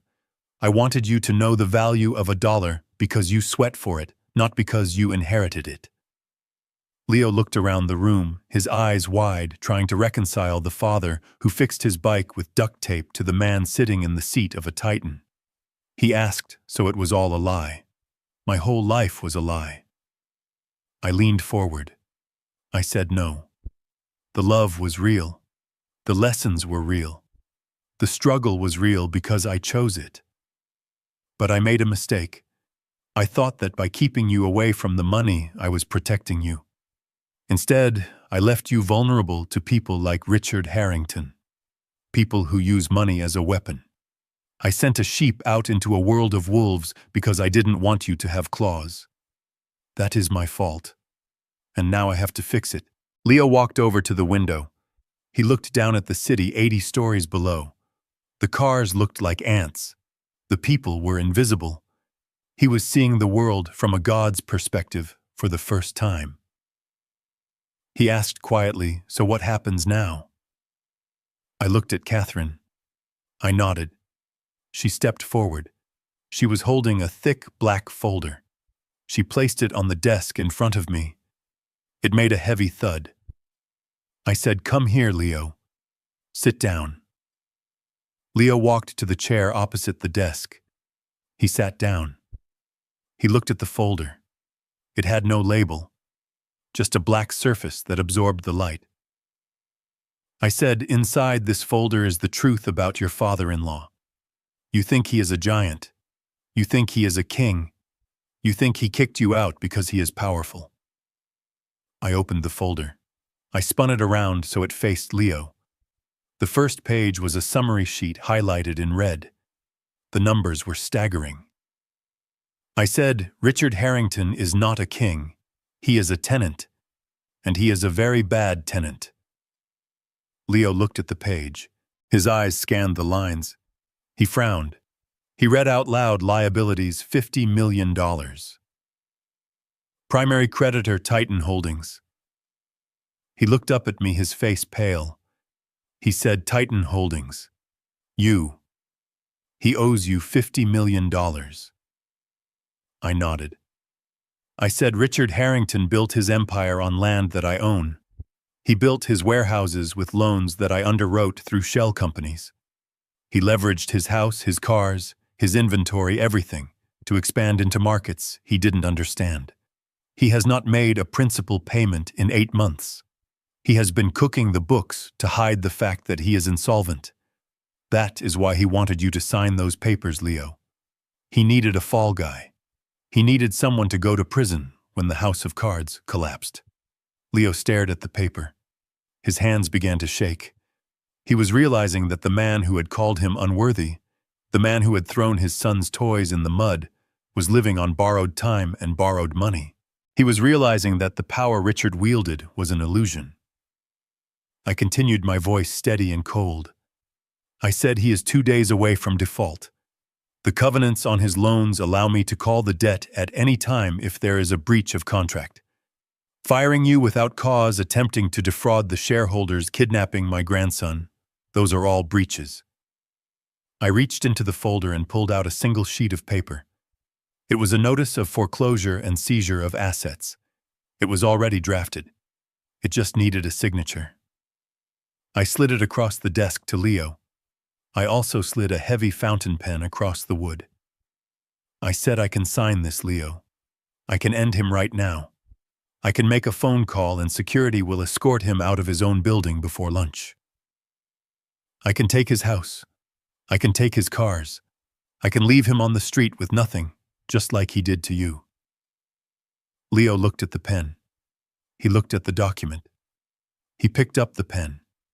It was heavy in his hand. He looked at the name at the bottom of the page. Richard Harrington. The man who had terrorized him for 7 years, I said, but I am not going to sign it. You are. You are the chief operating officer, or you were. You know the operations. You know the fraud. If you sign this, you are initiating the hostile takeover of Harrington Luxury. You will be the one to pull the trigger. Leo held the pen. His hand was trembling. He looked at me. He asked why. Why are you letting me do this? I said because he didn't just steal my money. He stole your son. He stole your manhood. You need to take it back. You need to be the one to show him that the bloodline he spit on is the bloodline that owns him. Leo looked down at the paper again. He thought about the mud on the teddy bear. He thought about Toby crying in the back of the police car. He thought about Rachel closing the curtains. The trembling in his hand stopped. His grip on the pen tightened. The fear in his eyes was replaced by something else. A cold, hard resolve. It was the look of a man who has decided to stop being a victim. He looked up at me. He didn't smile. He just nodded. He said, "Let's take it all." I leaned back in my chair. I watched my son. I watched him read the document, understanding the power he now held. I said, "Catherine, tell the legal team to prepare the filings and get me the details on tonight's charity gala." Leo looked up. He asked Gala. I smiled. I said yes. Richard is throwing a party tonight. He thinks he is going to charm investors into saving him. He has invited the press. He wants to show the world how successful he is. I stood up and walked to the window, looking down at the city that I had conquered 40 years ago. I said, "We are going to go to that party, Leo. But we aren't going as guests, and we aren't going as billionaires. Not yet." Leo asked, "Then how are we going?" I turned back to him. I said, "We are going to give Richard exactly what he expects. He thinks we are garbage. He thinks we are servants. So we are going to serve him. We are going to walk into that party through the service entrance. We are going to wear the uniforms. We are going to let him humiliate us one last time in front of all his friends and cameras." Leo looked confused. He asked, "Why, Dad? Why would we do that if we have this?" He tapped the folder. I said, "Because when you destroy a man like Richard, you don't just take his money. You take his reputation. You let him show the world exactly who he is. You let him spit on you while the cameras are rolling. And then when he feels like a god, you introduce him to the devil." I walked over to Leo. I put my hand on his shoulder. I said, "Tonight we are going to clean up the trash. Tonight Richard Harrington finds out that he has been living in my house all along." Leo stood up. He held the file to his chest like a shield. He looked at Catherine. He looked at me. He said, "Okay, Dad, let's go to work." The elevator doors opened. We stepped back inside. But we were different men than the ones who had come up. We were no longer father and son from the suburbs. We were Titan Holdings, and we were descending to bring judgment. We stayed in the penthouse as the afternoon sun began to dip toward the horizon, painting the city skyline in hues of bruised purple and gold. The air in the office was thick with the static electricity of a coming storm. Leo was still sitting in the leather chair opposite my desk, his hand resting on the black folder that contained the financial obituary of Richard Harrington. He looked different than he had an hour ago. The slump in his shoulders was gone, replaced by a rigid tension. He wasn't broken anymore. He was vibrating with the kinetic energy of a man who has been handed a loaded gun and pointed toward his tormentor. Catherine moved silently around the room, arranging documents on the reclaimed timber desk. She placed a tablet in front of me, the screen glowing with the details of the evening's event. She said, "Mr. Chairman, the logistics for the gala are confirmed. It is the annual Heritage Foundation Ball. Richard Harrington is the chairman of the hosting committee. He has invited every major investor in the tri-state area. The press list includes all the major financial journals. He is planning to announce a new strategic partnership to save his company. I looked at the guest list. It was a roll call of the city's elite. Men and women I had done business with for decades. Men and women who knew the name Titan Holdings, but did not know the face of Warren Fitzgerald. Richard was betting everything on this night. He was going to stand on a stage surrounded by flowers and champagne and lie to the world. He was going to project success while his foundation rotted. Leo stood up and walked to the window looking down at the streets 80 stories below. He said, "So we just walk in. We walk in there with the foreclosure notice and shut it down. We embarrass him in front of everyone." I swiveled my chair to face him. I steepled my fingers. I said we could do that. We could walk in the front door flanked by lawyers and security. We could serve him the papers before the appetizers are served. It would be efficient. It would be brutal. Leo turned to look at me. He asked, "Isn't that what we want?" Brutal efficiency. I shook my head slowly. I said, "Efficiency is for business, Leo. This is not just business. This is an exorcism. If we walk in as Titan Holdings, Richard will spin it. He will say he is a victim of a hostile takeover. He will play the martyr. He will tell Rachel that evil corporate raiders destroyed her legacy. And she might believe him. She might hate you for it." Leo flinched at her name. He asked, "What do you mean?" I stood up and walked over to him. I put a hand on his shoulder, feeling the tension in his frame. I said, "You need to know, Leo. You need to know if your wife is a victim of her father's bullying or an accomplice to his cruelty. You need to see her when she thinks you are nothing. You need to see her when she thinks she has won." Leo looked confused. He asked, "How am I supposed to do that?" "She won't talk to me." She closed the curtains. I smiled a thin, tight smile. I said, "People do not look at the help, Leo. To people like Richard and Rachel, waiters and bartenders are furniture. They are invisible. They say things in front of servants that they would never say in mixed company. They show their true faces because they don't think the people serving them are human enough to judge them." I walked back to the desk and picked up the tablet. I tapped the screen, bringing up the catering contract for the gala. I said, "I own the catering company, Leo. I bought it 6 months ago as part of a portfolio acquisition. I have already made the call. 2 staff members have called in sick for tonight's shift. We are the replacements." Leo stared at me, his eyes widening. He whispered, "You want me to be a waiter. You want me to serve champagne to the man who kicked me out of my house. You want me to serve hors d'oeuvres to my wife while she pretends I don't exist." I nodded. I said, "Yes. I want you to put on the uniform. I want you to carry the tray. I want you to walk through that crowd and listen. I want you to hear what they say about you when they think you are gone. I want you to see Richard when he is drunk on his own ego. And I want you to stand in front of Rachel and offer her a drink. I want you to look her in the eye, while you are on your knees, essentially, and see if she lifts you up or if she looks through you." Leo paced the room, his hands running through his hair. He said, "Dad, that is humiliation. That is torture. Why would I do that? I have the power now. I have the papers. Why do I have to debase myself again?" I leaned against the heavy wooden desk, crossing my arms. I said, "Because you need to be sure, Leo. You still love her, don't you? A part of you still hopes she will leave him and come back to you." Leo stopped pacing. He looked down at the floor. He didn't answer, but his silence was a scream. I continued, my voice soft but unrelenting. I said, "If we destroy Richard tonight without giving her a chance to choose, you will always wonder. You will always wonder if she stayed with him out of fear or out of greed. But if you stand in front of her stripped of everything, offering her nothing but yourself, and she still rejects you, then you will know.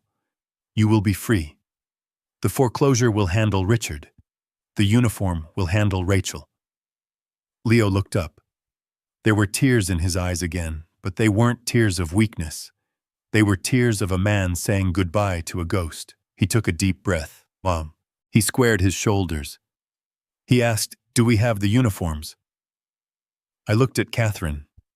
She nodded and walked to a side door. She opened it and pulled out a garment rack. On it hung 2 black vests, 2 white shirts, and 2 black bow ties. They were the uniform of the invisible class, the uniform of the people who clean up the messes of the rich. I walked over to the rack. I ran my hand over the fabric of one of the vests. It was cheap polyester rough to the touch. It was a stark contrast to the Italian wool I was currently wearing. I said to Leo, "I will be right there with you, son. I am not sending you into the trenches alone. I will be bussing tables. I will be filling water glasses. I will be the old man they snap their fingers at." Leo looked at me with a mixture of gratitude and disbelief. He asked, "You would do that? You are the chairman. You are worth billions." I took the hanger with the larger vest. I began to unbutton my expensive jacket. I said, "Titles are just costumes, Leo. Beneath this suit, I am still the man who fixed boilers. I am still the man who isn't afraid to get his hands dirty. And tonight, we are going to get very dirty." We changed in the office. It was a silent ritual. We stripped off the symbols of power and put on the symbols of servitude. The white shirts were stiff with starch. The vests were tight. The bow ties were clip-ons, cheap and efficient. When we were dressed, I looked at Leo. He looked different. The suit had made him look like an executive, but the waiter's uniform made him look like something else. It made him look dangerous. Because a man in a waiter's uniform with the eyes of a wolf is a terrifying thing. He looked like an assassin in disguise. Catherine stood by the door holding the black folder. She said, "The car is waiting downstairs to take you to the service entrance. The legal team is on standby in the van down the street. When you give the signal, we move." I asked, "What is the signal?" Catherine smiled a rare expression that made her look fierce. She said, "When the glass breaks, sir." I nodded. I turned to Leo. I adjusted his bow tie, pulling it straight. I looked him in the eyes. I saw the fear, but I also saw the resolve. He was ready to walk through the fire one last time. I said, "Remember, Leo, tonight you are a ghost. You do not speak unless spoken to. You do not react. You observe. You gather intelligence. And when the moment comes, you strike." Leo nodded. He said, "I am ready, Dad. Let's go see what my wife is really made of." We took the service elevator down. It smelled of cleaning supplies and trash. It was fitting. We were descending from Olympus to the underworld. We walked out the back door of the tower into the alley where a nondescript delivery van was waiting. The ride to the gala venue was short. The event was being held at the Grand View Hotel, a historic ballroom in the center of the city. We entered through the kitchen. The air was hot and smelled of roasted meat and stress. Chefs were shouting, the waiters were rushing back and forth with trays of silver. It was a chaotic ballet of service. The catering manager, a man named Stefano, who had no idea I signed his paychecks, spotted us. He barked, "You two are late. Grab a tray. Champagne is circulating. Keep the glasses full. If I see an empty hand, I will dock your pay. Move." He shoved a tray of crystal flutes into Leo's hands. Leo almost dropped it, but he recovered. He looked at me. I nodded. I grabbed a pitcher of water and a stack of napkins. We pushed through the swinging doors and entered the ballroom. The noise hit us first. A wall of chatter and laughter and clinking glass. The room was bathed in golden light from massive chandeliers. There were hundreds of people. The women were dripping in diamonds, the men were puffing out their chests in tuxedos. It was a sea of wealth and arrogance. And there, in the center of it all, holding court near the ice sculpture, was Richard Harrington. He looked flushed, triumphant. He was laughing at something a banker was saying. his head thrown back, his hand resting possessively on the shoulder of a senator. He looked like a man who had gotten away with murder. And standing next to him, looking like a porcelain doll in a blue silk gown, was Rachel. She was smiling, but her eyes were darting around the room, nervous, tight. She was playing the part of the dutiful daughter, the hostess of the evening. She was protecting the lie. I moved to the perimeter of the room, filling water glasses at the empty tables. I watched Leo. He moved into the crowd. He walked with a steady gait, balancing the tray of champagne. He weaved through the guests, invisible to them. He passed men who had likely denied him loans. He passed women who had snubbed him at the country club. None of them looked at his face. They only saw the tray. They reached out, took a glass, and turned their backs on him. I saw him approaching Richard's circle. My heart rate climbed. This was the test. Richard was telling a story. He was loud. He said, yes, it was unfortunate about my son-in-law. Poor Leo. He just cracked under the pressure. Some men aren't built for the big leagues. I had to let him go for his own good, really. We tried to help him, but he was stealing from the company. Can you imagine? Biting the hand that feeds you. The group gasped, scandalized. A woman asked, and what about Rachel? How is she handling it? Richard sighed a dramatic fake sound. He said, she is devastated, of course. But she is strong. She knows she deserves better. We are already talking to lawyers. An annulment seems best. Erase the mistake entirely. Leo was standing right behind him, holding the tray. He heard every word. I saw his back stiffen. I saw his knuckles turn white on the silver platter. He was 5 feet away from the man who was rewriting his history, destroying his character while drinking his wine. Then Rachel spoke. Her voice was soft, but it carried. She said, Daddy is right. Leo was. He was a mistake. I was young. I didn't realize how weak he was until today. When he came to the house begging, it was pathetic. I just want to move on. I just want to forget he ever existed. I saw Leo freeze. That was the dagger. Not the father's lies, but the wife's betrayal. She wasn't scared. She wasn't coerced. She was rewriting history too. She was saving her own skin by throwing him to the wolves. Leo took a breath. I saw his shoulders drop. The tension left him. It was replaced by a cold clarity. He stepped forward.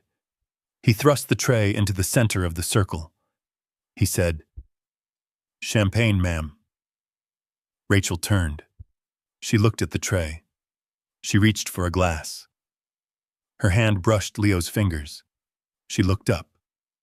Her eyes met his. For a second time, stopped. The color drained from her face. Her mouth opened in a silent gasp. She dropped the glass. It hit the floor and shattered a sharp bell-like sound that cut through the chatter. Richard spun around. He saw Leo. His eyes bugged out. He sputtered, You! What are you doing here? Security! Leo did not back down. He did not look at Richard. He kept his eyes on Rachel. He looked at her with a profound pity. He said, I just wanted to make sure your glass was full, Rachel. I know how much you like to drink when you are lying. The circle of guests went silent. People turned to stare. The murmur of the party died down, replaced by the electric tension of a scene unfolding. Richard stepped forward, his face purple. He hissed, Get out! Get out before I kill you, you trash! You waiter! Leo smiled. He set the tray down on a nearby table with a deliberate clatter. He took off his bow tie. He unbuttoned his vest. He said, I am not a waiter, Richard, and I am not trash. I am the man who knows where the money went. I stepped out from the shadows then. I walked across the dance floor, my old shoes clicking on the parquet. I was still holding the water pitcher. I walked until I was standing next to my son. Richard looked at me. He laughed a nervous, high-pitched sound. He said, And look who else is here. The janitor. Did you come to mop up the spill? I set the pitcher down. I took a rag from my pocket and wiped my hands. I looked at the crowd. I saw the bankers. I saw the investors. I saw the people Richard desperately needed to impress. I looked at Richard. I said, "No, Richard. I didn't come to mop up. I came to collect." Richard looked confused. He said, "Collect what?" "You have nothing." I reached into the inside pocket of my cheap polyester vest. I pulled out the black folder, the one Catherine had prepared. I held it up. I said I came to collect on the $50 million you owe Titan Holdings. Richard froze. He whispered, "Titan Holdings. What do you know about Titan Holdings?" I opened the folder. I took out the notice of foreclosure. I said, "I know everything about them, Richard, because I am Titan Holdings." I threw the papers at his feet. They scattered across the floor, mixing with the broken glass and the spilled champagne. I looked at my son. I nodded. I said, "Leo, tell them. Tell them who the real boss is." Leo stepped forward. He looked at his wife, who was trembling. He looked at his father-in-law, who was shrinking. He said, "My father isn't a janitor, Richard. He is the chairman. And as of 5 minutes ago, he owns this building. He owns your house. He owns your company." Leo paused, letting the words sink in. He said, "And I am the new CEO. And you are trespassing." I took off my vest. I dropped it on the floor next to the papers. I revealed the label on the inside of my shirt. It was custom made. I said, "Tonight we are taking out the trash, and Richard, you are the first bag." The room erupted. The cameras flashed. And in the center of the chaos, my son stood tall. He was no longer a victim. He was a titan. The ballroom smelled of roasted duck and desperation disguised as expensive perfume. From my position near the service entrance, holding a pitcher of ice water wrapped in a linen napkin, I watched the ecosystem of the elite. It was a shark tank where everyone smiled and showed their teeth, not to be friendly, but to check for blood in the water. And Richard Harrington was bleeding. I could see it in the way he gripped his whiskey glass, his knuckles white against the crystal. I could see it in the sheen of sweat on his upper lip that the ballroom's air conditioning couldn't dry. He was working the room with a frantic energy, laughing too loud at jokes that weren't funny, clapping men on the back with too much force. He was a man trying to hold up a collapsing ceiling with one hand while shaking hands with the other. My son Leo moved through the crowd like a ghost in a black vest. He was carrying a heavy silver tray loaded with crab cakes and caviar blinis. I watched him approach a group of investors Richard was currently courting. Leo's face was a mask of neutral servitude. He had buried his pride deep in his gut, exactly as I had asked him to. He was gathering intelligence, listening to the whispers, but more importantly, he was acting as the bait for the trap we were about to spring. Richard was in the middle of a boast, telling a group of bankers about his upcoming expansion into the European market. A lie so bold it almost made me laugh out loud, considering he couldn't even pay the electric bill for his warehouses. He turned, looking for a waiter to refresh his drink, and his eyes landed on Leo. For a second, Richard froze. His brain couldn't process the image. In his mind, he had discarded Leo hours ago. He had thrown him into the street, erased him from the narrative. Seeing him here inside the sanctuary of his wealth, wearing the uniform of the help, caused a short circuit in Richard's arrogance. Then the shock replaced itself with a cruel, predatory delight. A slow smile spread across Richard's face. It was the smile of a bully who realizes his victim has crawled back into the schoolyard for more punishment. Richard raised his hand, not to signal for a drink, but to stop the conversation. He tapped his spoon against his glass. The sharp, high-pitched ringing cut through the murmur of the crowd. Silence rippled outward from his circle until the entire ballroom was quiet, hundreds of eyes turning toward the host. Richard stepped up to the small podium where the jazz band had been playing. He grabbed the microphone. His eyes were locked on Leo, who stood frozen in the middle of the floor, the silver tray heavy in his hands. "Ladies and gentlemen," Richard boomed, his voice amplified and distorted by the speakers. "I hope you are enjoying the hospitality of Harrington Luxury tonight. We pride ourselves on excellence, on resilience, and on charity. And speaking of charity, I want to draw your attention to a very special member of our service staff tonight." He pointed a finger directly at Leo. A spotlight controlled by a technician who thought this was part of the show swung around and hit my son. Leo blinked in the harsh white light, looking isolated and exposed. "That man right there," as Richard continued, his voice dripping with mock sympathy, "used to be a member of my family. He was my chief operating officer just this morning. But as we all know, business is a meritocracy, and some bloodlines simply aren't built for the pressure of the top tier." A ripple of uncomfortable laughter and whispers moved through the room. I saw guests leaning in, their eyes wide with the thrill of public scandal. They weren't horrified. They were entertained. This was blood sport to them. Richard walked off the stage, the microphone still in his hand, the cord trailing behind him like a snake. He walked toward Leo. The crowd parted like the Red Sea, giving him a wide berth. "I had to let him go," Richard said, circling Leo like a vulture. "For cause, of course. Financial irregularities. Incompetence. It broke my heart, truly. But I am a benevolent man. When I saw him begging for work in the kitchen tonight, I couldn't say no. I firmly believe in giving people work that suits their station in life. And I think we can all agree he looks much more natural holding a tray than he ever did holding a pen." Leo did not move. He did not speak. He stared straight ahead, his jaw set so tight I could see the muscle jumping in his cheek. He was remembering the muddy teddy bear. He was remembering his son crying in the police car.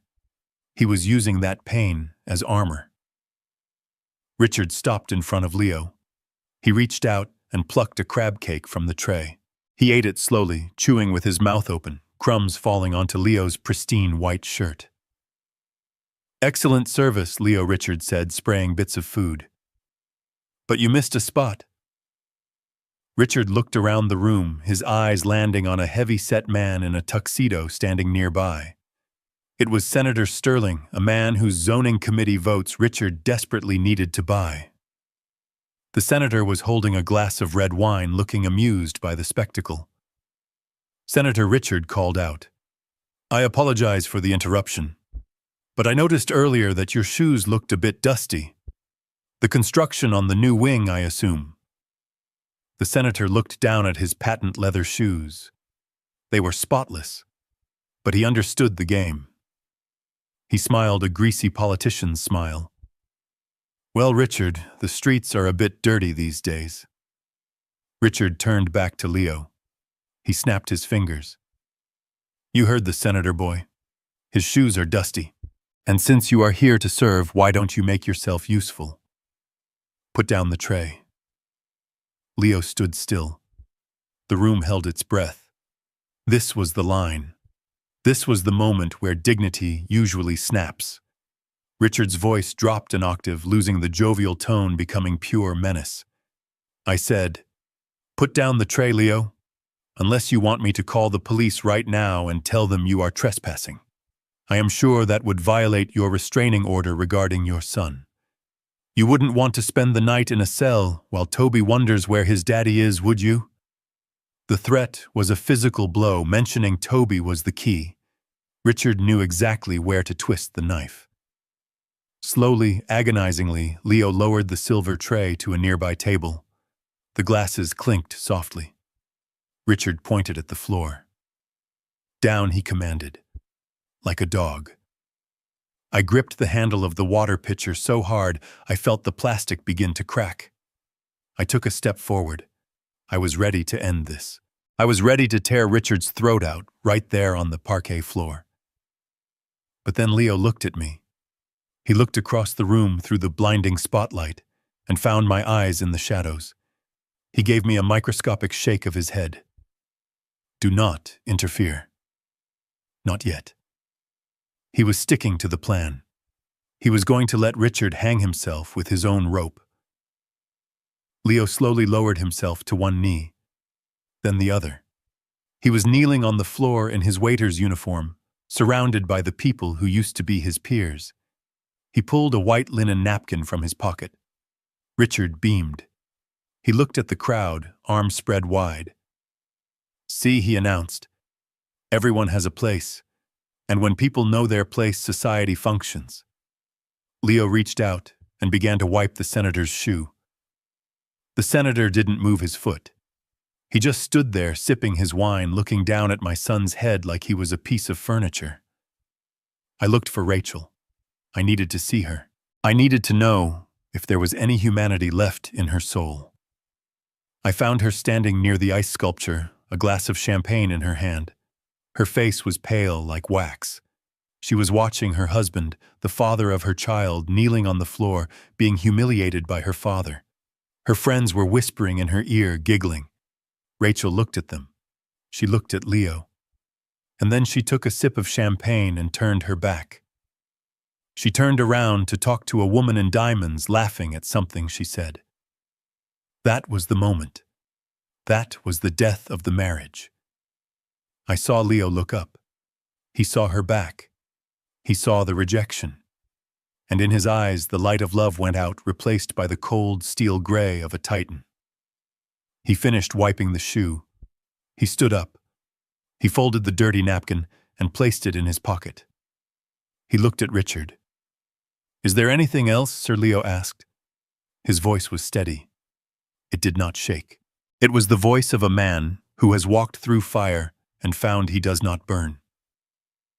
Richard looked disappointed. He wanted tears. He wanted begging. He wanted Leo to break. The fact that Leo was standing there calm and collected infuriated him. He stepped close to Leo, invading his personal space. He hissed so only Leo could hear, but I was close enough to read his lips. He said, "You are nothing. You are dirt. I took your son, I took your wife, and now I have taken your pride. You should have stayed in the gutter with your father." Leo looked him in the eye. He smiled. It was the same smile I had given Richard earlier that day, a smile that promised retribution. He said, "I am just taking out the trash, Richard. Someone has to do it." Richard raised his hand. He was going to slap him. He was going to hit a servant in the middle of a charity gala. He was losing control. The facade of the civilized businessman was cracking, revealing the thug underneath. But before his hand could connect, the double doors at the far end of the ballroom flew open with a bang that shook the walls. A hush fell over the room. The music stopped. Every head turned. Running into the room was Richard's personal assistant, a young woman named Sarah, who looked like she had just seen a ghost. She was clutching a tablet to her chest, her heels clicking frantically on the floor as she ran toward the podium. She ignored the guests. She ignored the protocol. She ran straight to Richard, breathless and pale. "Mr. Harrington." She gasped, her voice carrying in the silent room. "Mr. Harrington, you have to come. Immediately." Richard lowered his hand, glaring at her. "Not now, Sarah. Can't you see I am in the middle of a lesson?" She grabbed his arm, shaking him. "No, sir. You don't understand. Security just radioed from the lobby. They are here." Richard pulled his arm away, brushing off his suit jacket. "Who is here?" "The police. I told you to keep the riffraff out." Sarah shook her head, her eyes wide with terror. "No, sir. It is not the police. It is the helicopter. It just landed on the roof." Richard frowned. "Helicopter? I didn't authorize a landing." "Who is it?" Sarah swallowed hard. She whispered, but in the silence it sounded like a scream. "It is the chairman, sir. The chairman of Titan Holdings. Mr. W. He is in the elevator. He is coming up right now."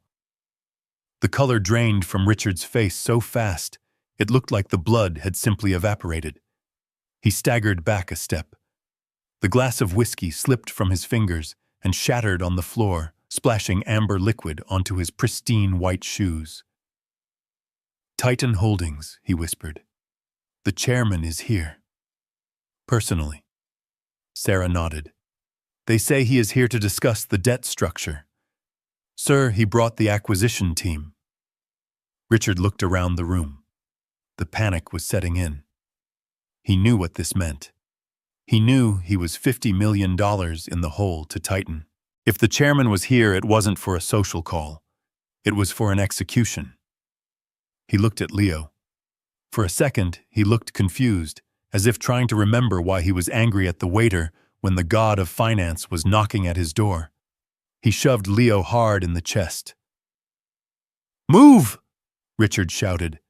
"Get out of my way! Get out of sight! If the chairman sees trash like you in my ballroom, he will think I run a zoo. Go back to the kitchen and stay there." Richard kicked Leo's leg, trying to physically drive him away. "Go hide yourself." Then Richard turned to the crowd. He put on a mask of desperate, manic joy. He clapped his hands. "Ladies and gentlemen," he shouted, his voice cracking. "This is a momentous occasion, an incredible surprise. The chairman of Titan Holdings, the most reclusive billionaire in America, has graced us with his presence. This proves the strength of our partnership. Please clear the way, clear the floor." He began running toward the main doors, smoothing his hair, fixing his tie, practicing his bow. He was like a court jester, running to greet the emperor, terrified and eager all at once. Rachel ran after him, fixing her dress, putting on her best smile. The senator and the bankers straightened their jackets, all of them desperate to be seen to be near the power that was about to walk through those doors. The room transformed. The arrogance vanished, replaced by a palpable fear and subservience. They were all lining up, creating a path of honor for the guest. Leo stood alone in the center of the empty dance floor. He watched them run. He looked at the spot where Richard had kicked him. He dusted off his pants. I walked over to him. I stood beside him. I handed him the black folder I had been keeping warm against my chest. I said, "They are clearing the floor for the chairman, Leo." Leo took the folder. He looked at the doors where Richard was standing, practically vibrating with anticipation. I unbuttoned my polyester vest. I loosened my cheap tie. I said it would be rude to keep them waiting. Leo looked at me. He smiled. He said, "After you, Mr. Chairman." I shook my head. I put my hand on his back. I said, "No, son. Tonight we walk together." And as the heavy oak doors began to creak open, revealing the phalanx of security guards and lawyers standing in the hallway, I saw Richard's face light up with hope. He had no idea he was looking at his own reflection in the blade of a guillotine. He had no idea that the man he was waiting for was already standing behind him, holding a pitcher of water and a grudge that was worth $50 million. The heavy oak doors swung open, and the hush that fell over the ballroom was absolute. Richard was beaming, his face flushed with the anticipation of salvation. His eyes fixed on the hallway where he expected a stranger in a suit to appear. He expected a savior. He expected a checkbook. Instead, he saw me. I walked through the doors first. I had unbuttoned the cheap polyester vest and let it hang open, revealing the bespoke shirt underneath. I had untied the clip-on bow tie and let it dangle around my neck. I was holding the pitcher of ice water in one hand, not as a tool of service, but as a weapon of disrespect. Beside me walked Leo, clutching the black folder to his chest like a holy book. And behind us, filling the hallway like a storm front, was a phalanx of 12 men in dark suits. These were not catering staff. These were corporate security and federal agents. Richard's smile faltered. He blinked, trying to make sense of the data his eyes were sending him. He saw the waiter. He saw the janitor. He saw the men he had just ordered to the kitchen. He took a step forward, his hands raised in a gesture of confusion. He shouted, "What is this security? Get these clowns out of here! I am waiting for the chairman." Catherine stepped out from behind the wall of security guards. She walked past me, her heels clicking rhythmically on the marble floor. She walked straight to the podium where Richard had been standing moments ago. She tapped the microphone. The feedback squeal made everyone wince. She looked at Richard, who was now frozen halfway between the stage and the door. She looked at the crowd of baffled millionaires. Her voice was cool, amplified, and deadly. She said, "Ladies and gentlemen, please remain calm. There has been a misunderstanding regarding the guest of honor. Mr. Harrington believes he is waiting for a stranger. But the chairman has been here all night." She swept her arm toward the door. Toward me. She said, "It is my distinct honor to introduce the founder and majority shareholder of Titan Holdings, the owner of the debt, the owner of this building, and as of tonight, the owner of Harrington Luxury. Please welcome Mr. Warren Fitzgerald." The silence that followed was not the silence of respect. It was the silence of a vacuum, as if all the air had been sucked out of the room. Richard looked at me. He looked at Catherine. He looked back at me. His mouth opened and closed like a fish on a dock. He whispered, "No. That's the janitor. That's Leo's dad. He fixes toilets." I handed the water pitcher to a passing security guard. I walked into the room. I did not walk like an old man with arthritis. I walked like a man who moves mountains for a living.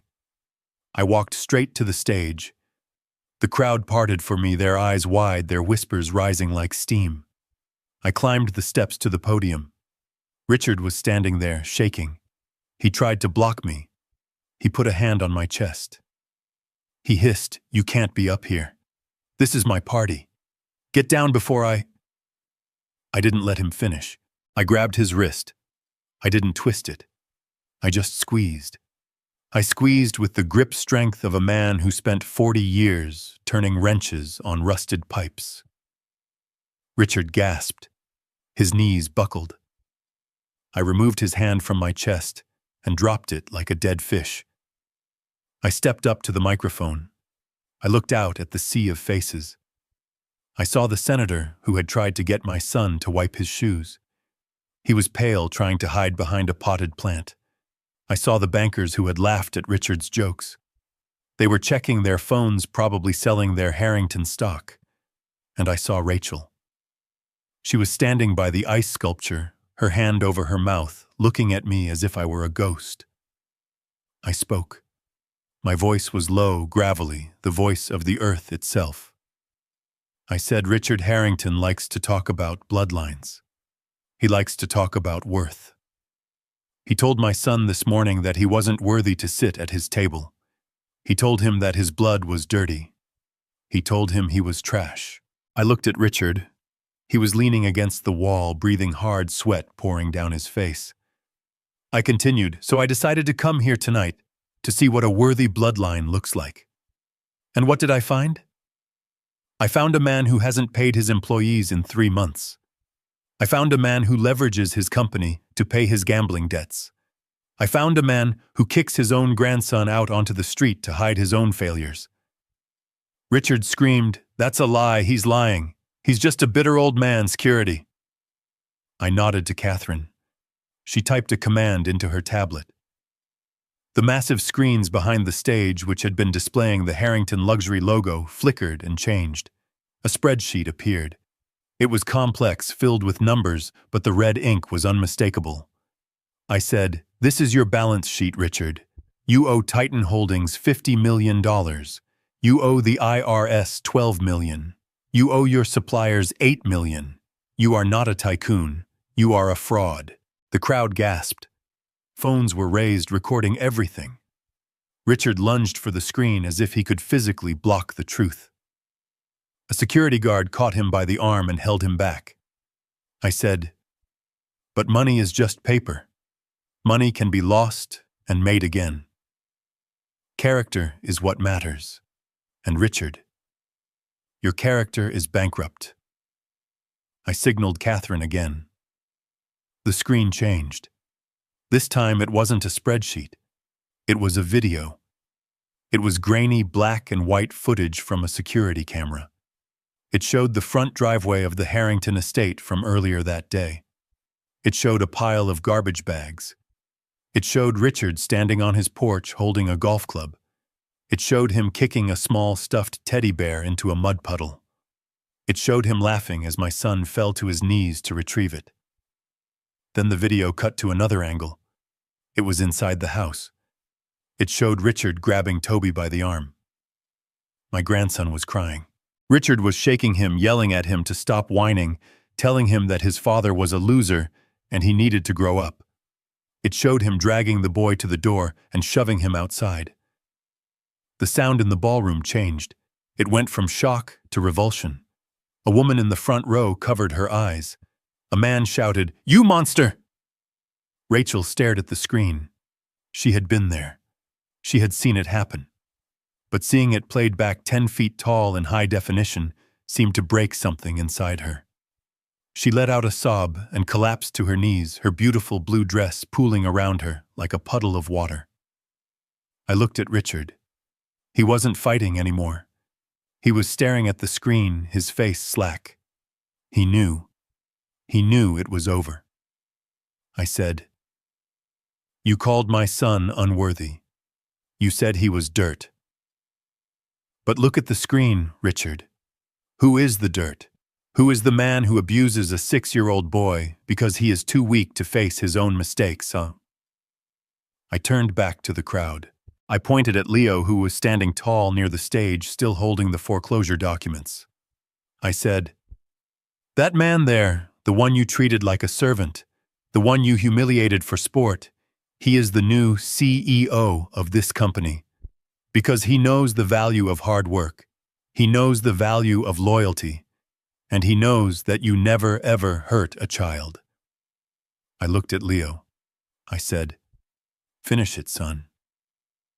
Leo walked up the steps. He didn't look at the crowd. He looked at Richard. He walked over to him and held out the black folder. He said, "Richard Harrington, you are in default. Pursuant to the covenants of your loan agreement with Titan Holdings, we are exercising our right to immediate foreclosure.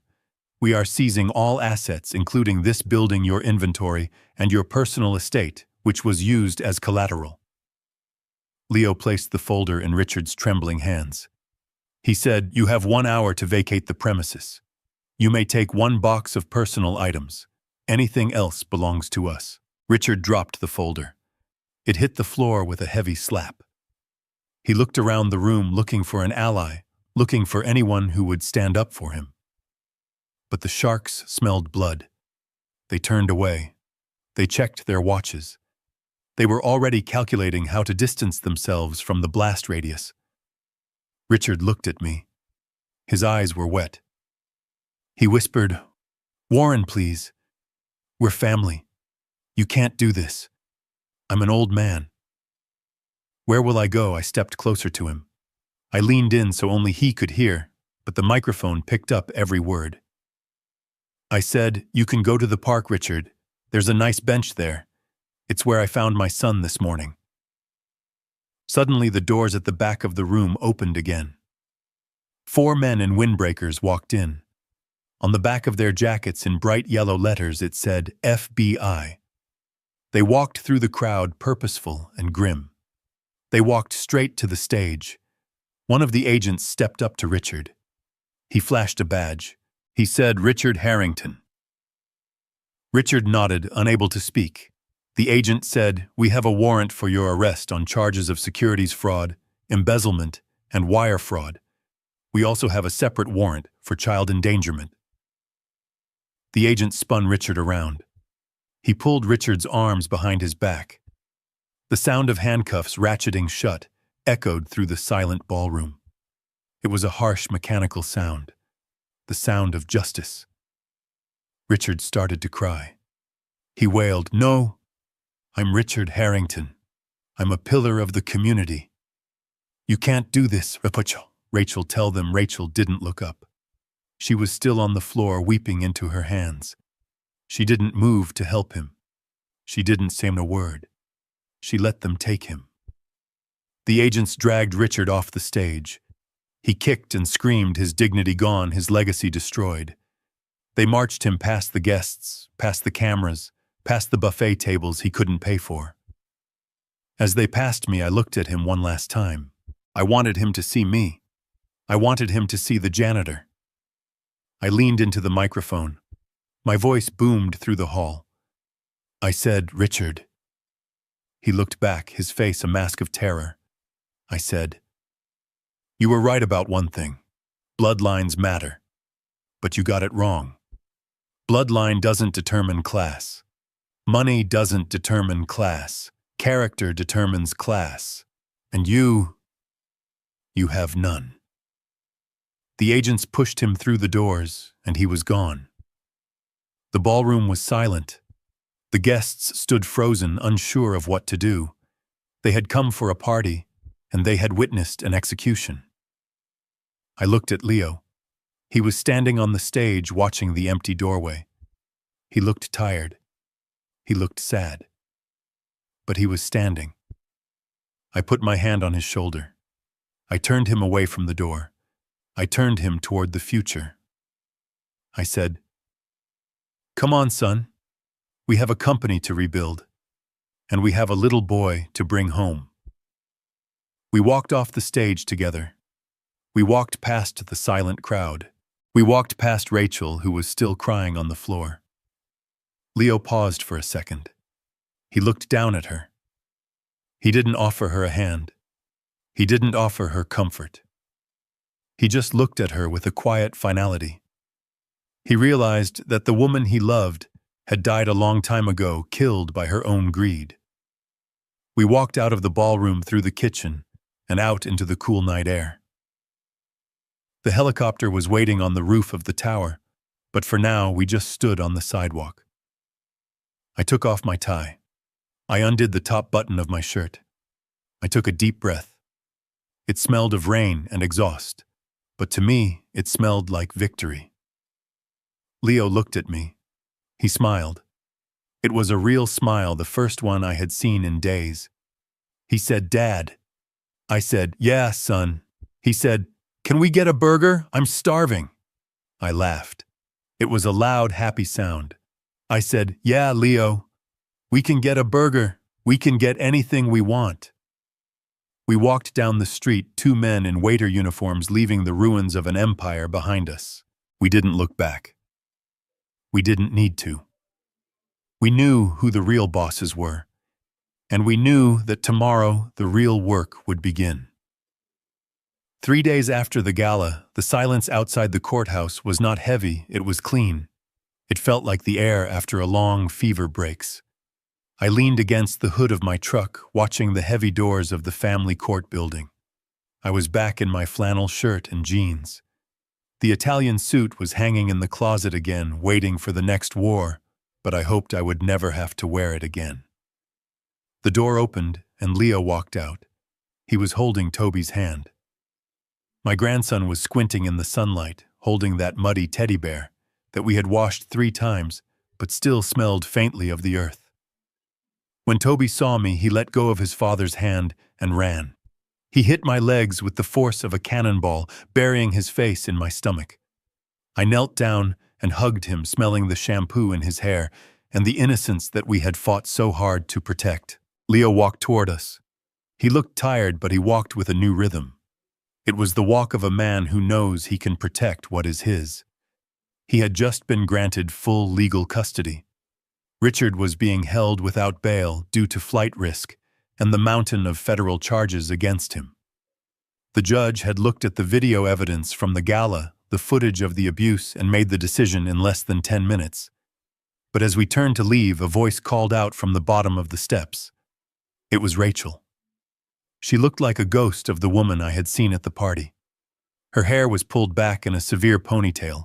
Her face was scrubbed clean of makeup, and she was wearing a simple gray dress that looked like it came off a clearance rack.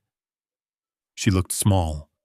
She looked like she was trying to be the girl Leo had fallen in love with 7 years ago, before the money and the expectations had twisted her into her father's daughter. Leo stopped. He told Toby to go sit in the truck with Grandpa. I picked the boy up and put him in the cab, handing him a bag of pretzels. I closed the door, but I didn't get in. I leaned against the fender, crossing my arms. I wanted to see this. I needed to see if my son would hold the line. Rachel walked up to Leo. She didn't try to touch him. She stood 3 feet away, twisting a ring on her finger. It wasn't her wedding ring that was gone.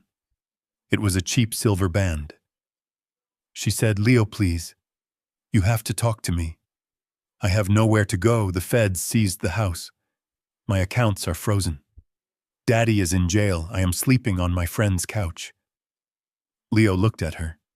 He didn't look angry anymore. He just looked sad. He said, "I am sorry, Rachel. That sounds very hard." She stepped closer, her eyes filling with tears. She said, "I was scared, Leo. You know how he is. You know how my father gets.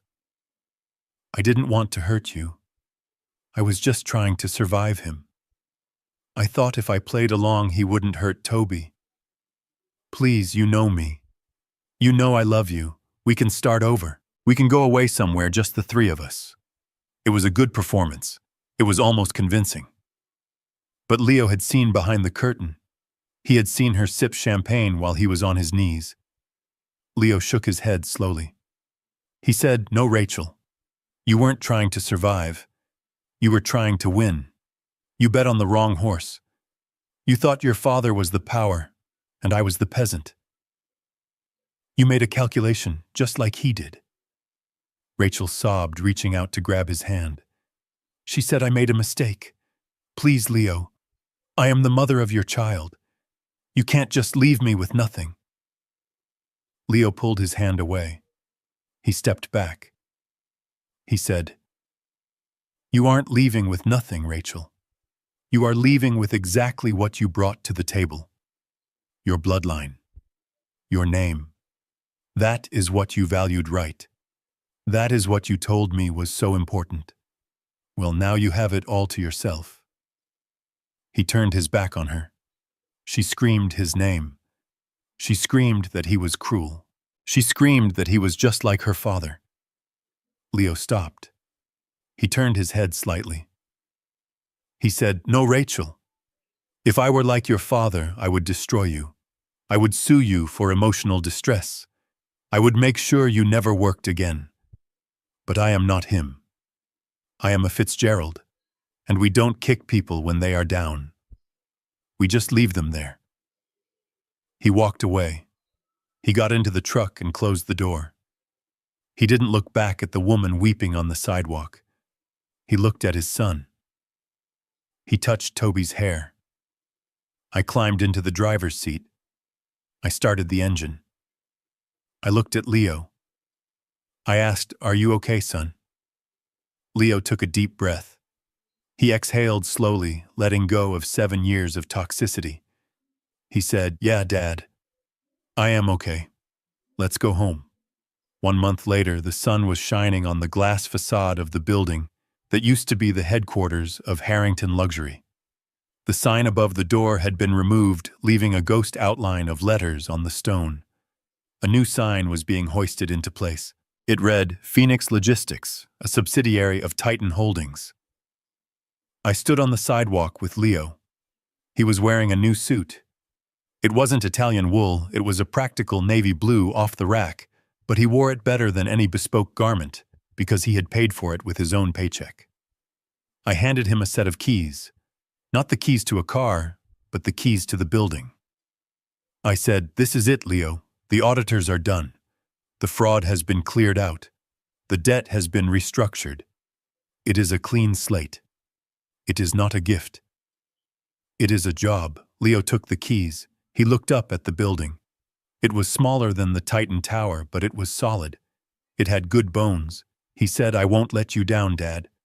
I am going to run this place right. Honest books, fair wages, no more lies." I nodded. I said, "I know you will, because you know what happens when you build on sand. You have seen the crash. You have the scar tissue now. That makes you a better leader than a man who has never bled." He asked me, "What about you? Are you coming back to the office?" "Catherine says the board misses you." I laughed. I looked down the street at my old truck parked at the curb. The rust was still there, but under the hood was a brand new engine I had installed myself over the weekend. A powerful modern heart in an old beaten body. I said, "No, son. My time in the boardroom is done. I came back to fight a fire, not to sit behind a desk. Catherine can handle the empire. She knows how I think." Leo asked, "So what are you going to do?" I smiled. I looked at the horizon where the highway stretched out toward the coast. I said, "I am going to drive. I am going to see the ocean. I am going to visit those national parks your mother and I always talked about, but never had the time to see." I have a lot of money, Leo, and I realized something during this fight. He asked, "What is that?" I said, "Money is useless if you don't have time to spend it. I spent 40 years building a fortune to protect my family. Now my family is safe. You are safe. Toby is safe. The job is done." I hugged him. It was a tight, fierce hug. I felt the strength in his back. He was not the soft boy I had found on the park bench. He was a man made of iron. I walked to my truck. I climbed in. The seat creaked, a familiar welcome. I rolled down the window. Leo stood on the sidewalk holding the keys to his future. Toby was standing next to him, holding my hand through the open window. Toby asked Grandpa, "When will you be back?" I squeezed his little hand. I said, "I will be back for Christmas, kid. And I am going to bring you a real bear. Not a stuffed one. A carving. I am going to whittle it myself by a campfire." I put the truck in gear. The new engine purred a low, powerful rumble that shook the frame. I looked at Leo one last time.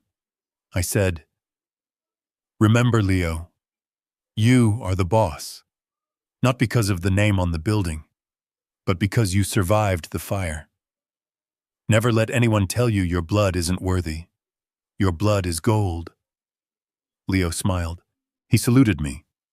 He said, "Drive safe, Dad." I pulled away from the curb, merging into the traffic. I watched them in the rearview mirror until they were just specks in the distance. My son and my grandson standing in front of their legacy. I turned on the radio. It was playing an old country song. I rolled the window down further, letting the wind hit my face. I felt light. I felt free. I drove past the park where this whole nightmare had started. I saw the bench where I had found them. It was empty now, just a piece of wood and metal. But to me it was a monument. It was the place where I had decided to stop hiding. I drove out of the city, past the suburbs, past the industrial parks I owned. I hit the open highway. The road stretched out before me, a gray ribbon leading to anywhere I wanted to go. Richard Harrington was in a cell. Rachel was in a studio apartment learning how to budget for groceries. And I was in a 20-year-old Ford truck with a billion-dollar engine heading west. Justice had been served. The balance had been restored. And the world finally knew that you should never judge a book by its cover, and you should never judge a man by his truck. Because sometimes the man in the flannel shirt isn't a peasant. Sometimes he is the king in exile. And when he returns, he doesn't bring a checkbook. He brings a hammer. My name is Warren. I am 70 years old, and I am just getting started. Through the wreckage of betrayal and the triumph of justice, I learned that true power doesn't roar. It whispers. It isn't found in a bank account or a title, but in the quiet strength to stand up when everyone expects you to kneel. My son learned that day that a man's worth isn't measured by the brand of his suit, but by the integrity of his spine. We walked away from the hollow glitz of the Harrington Empire, not just with our dignity intact, but with the profound understanding that the only legacy worth building is one of character, loyalty, and the unshakable bond of a family that fights for each other. What would you have done in my shoes? Let me know in the comments below. If you enjoyed this story of justice served, please hit that like button and subscribe for more real-life dramas. Don't forget to tell me where you're watching from. See you in the next story.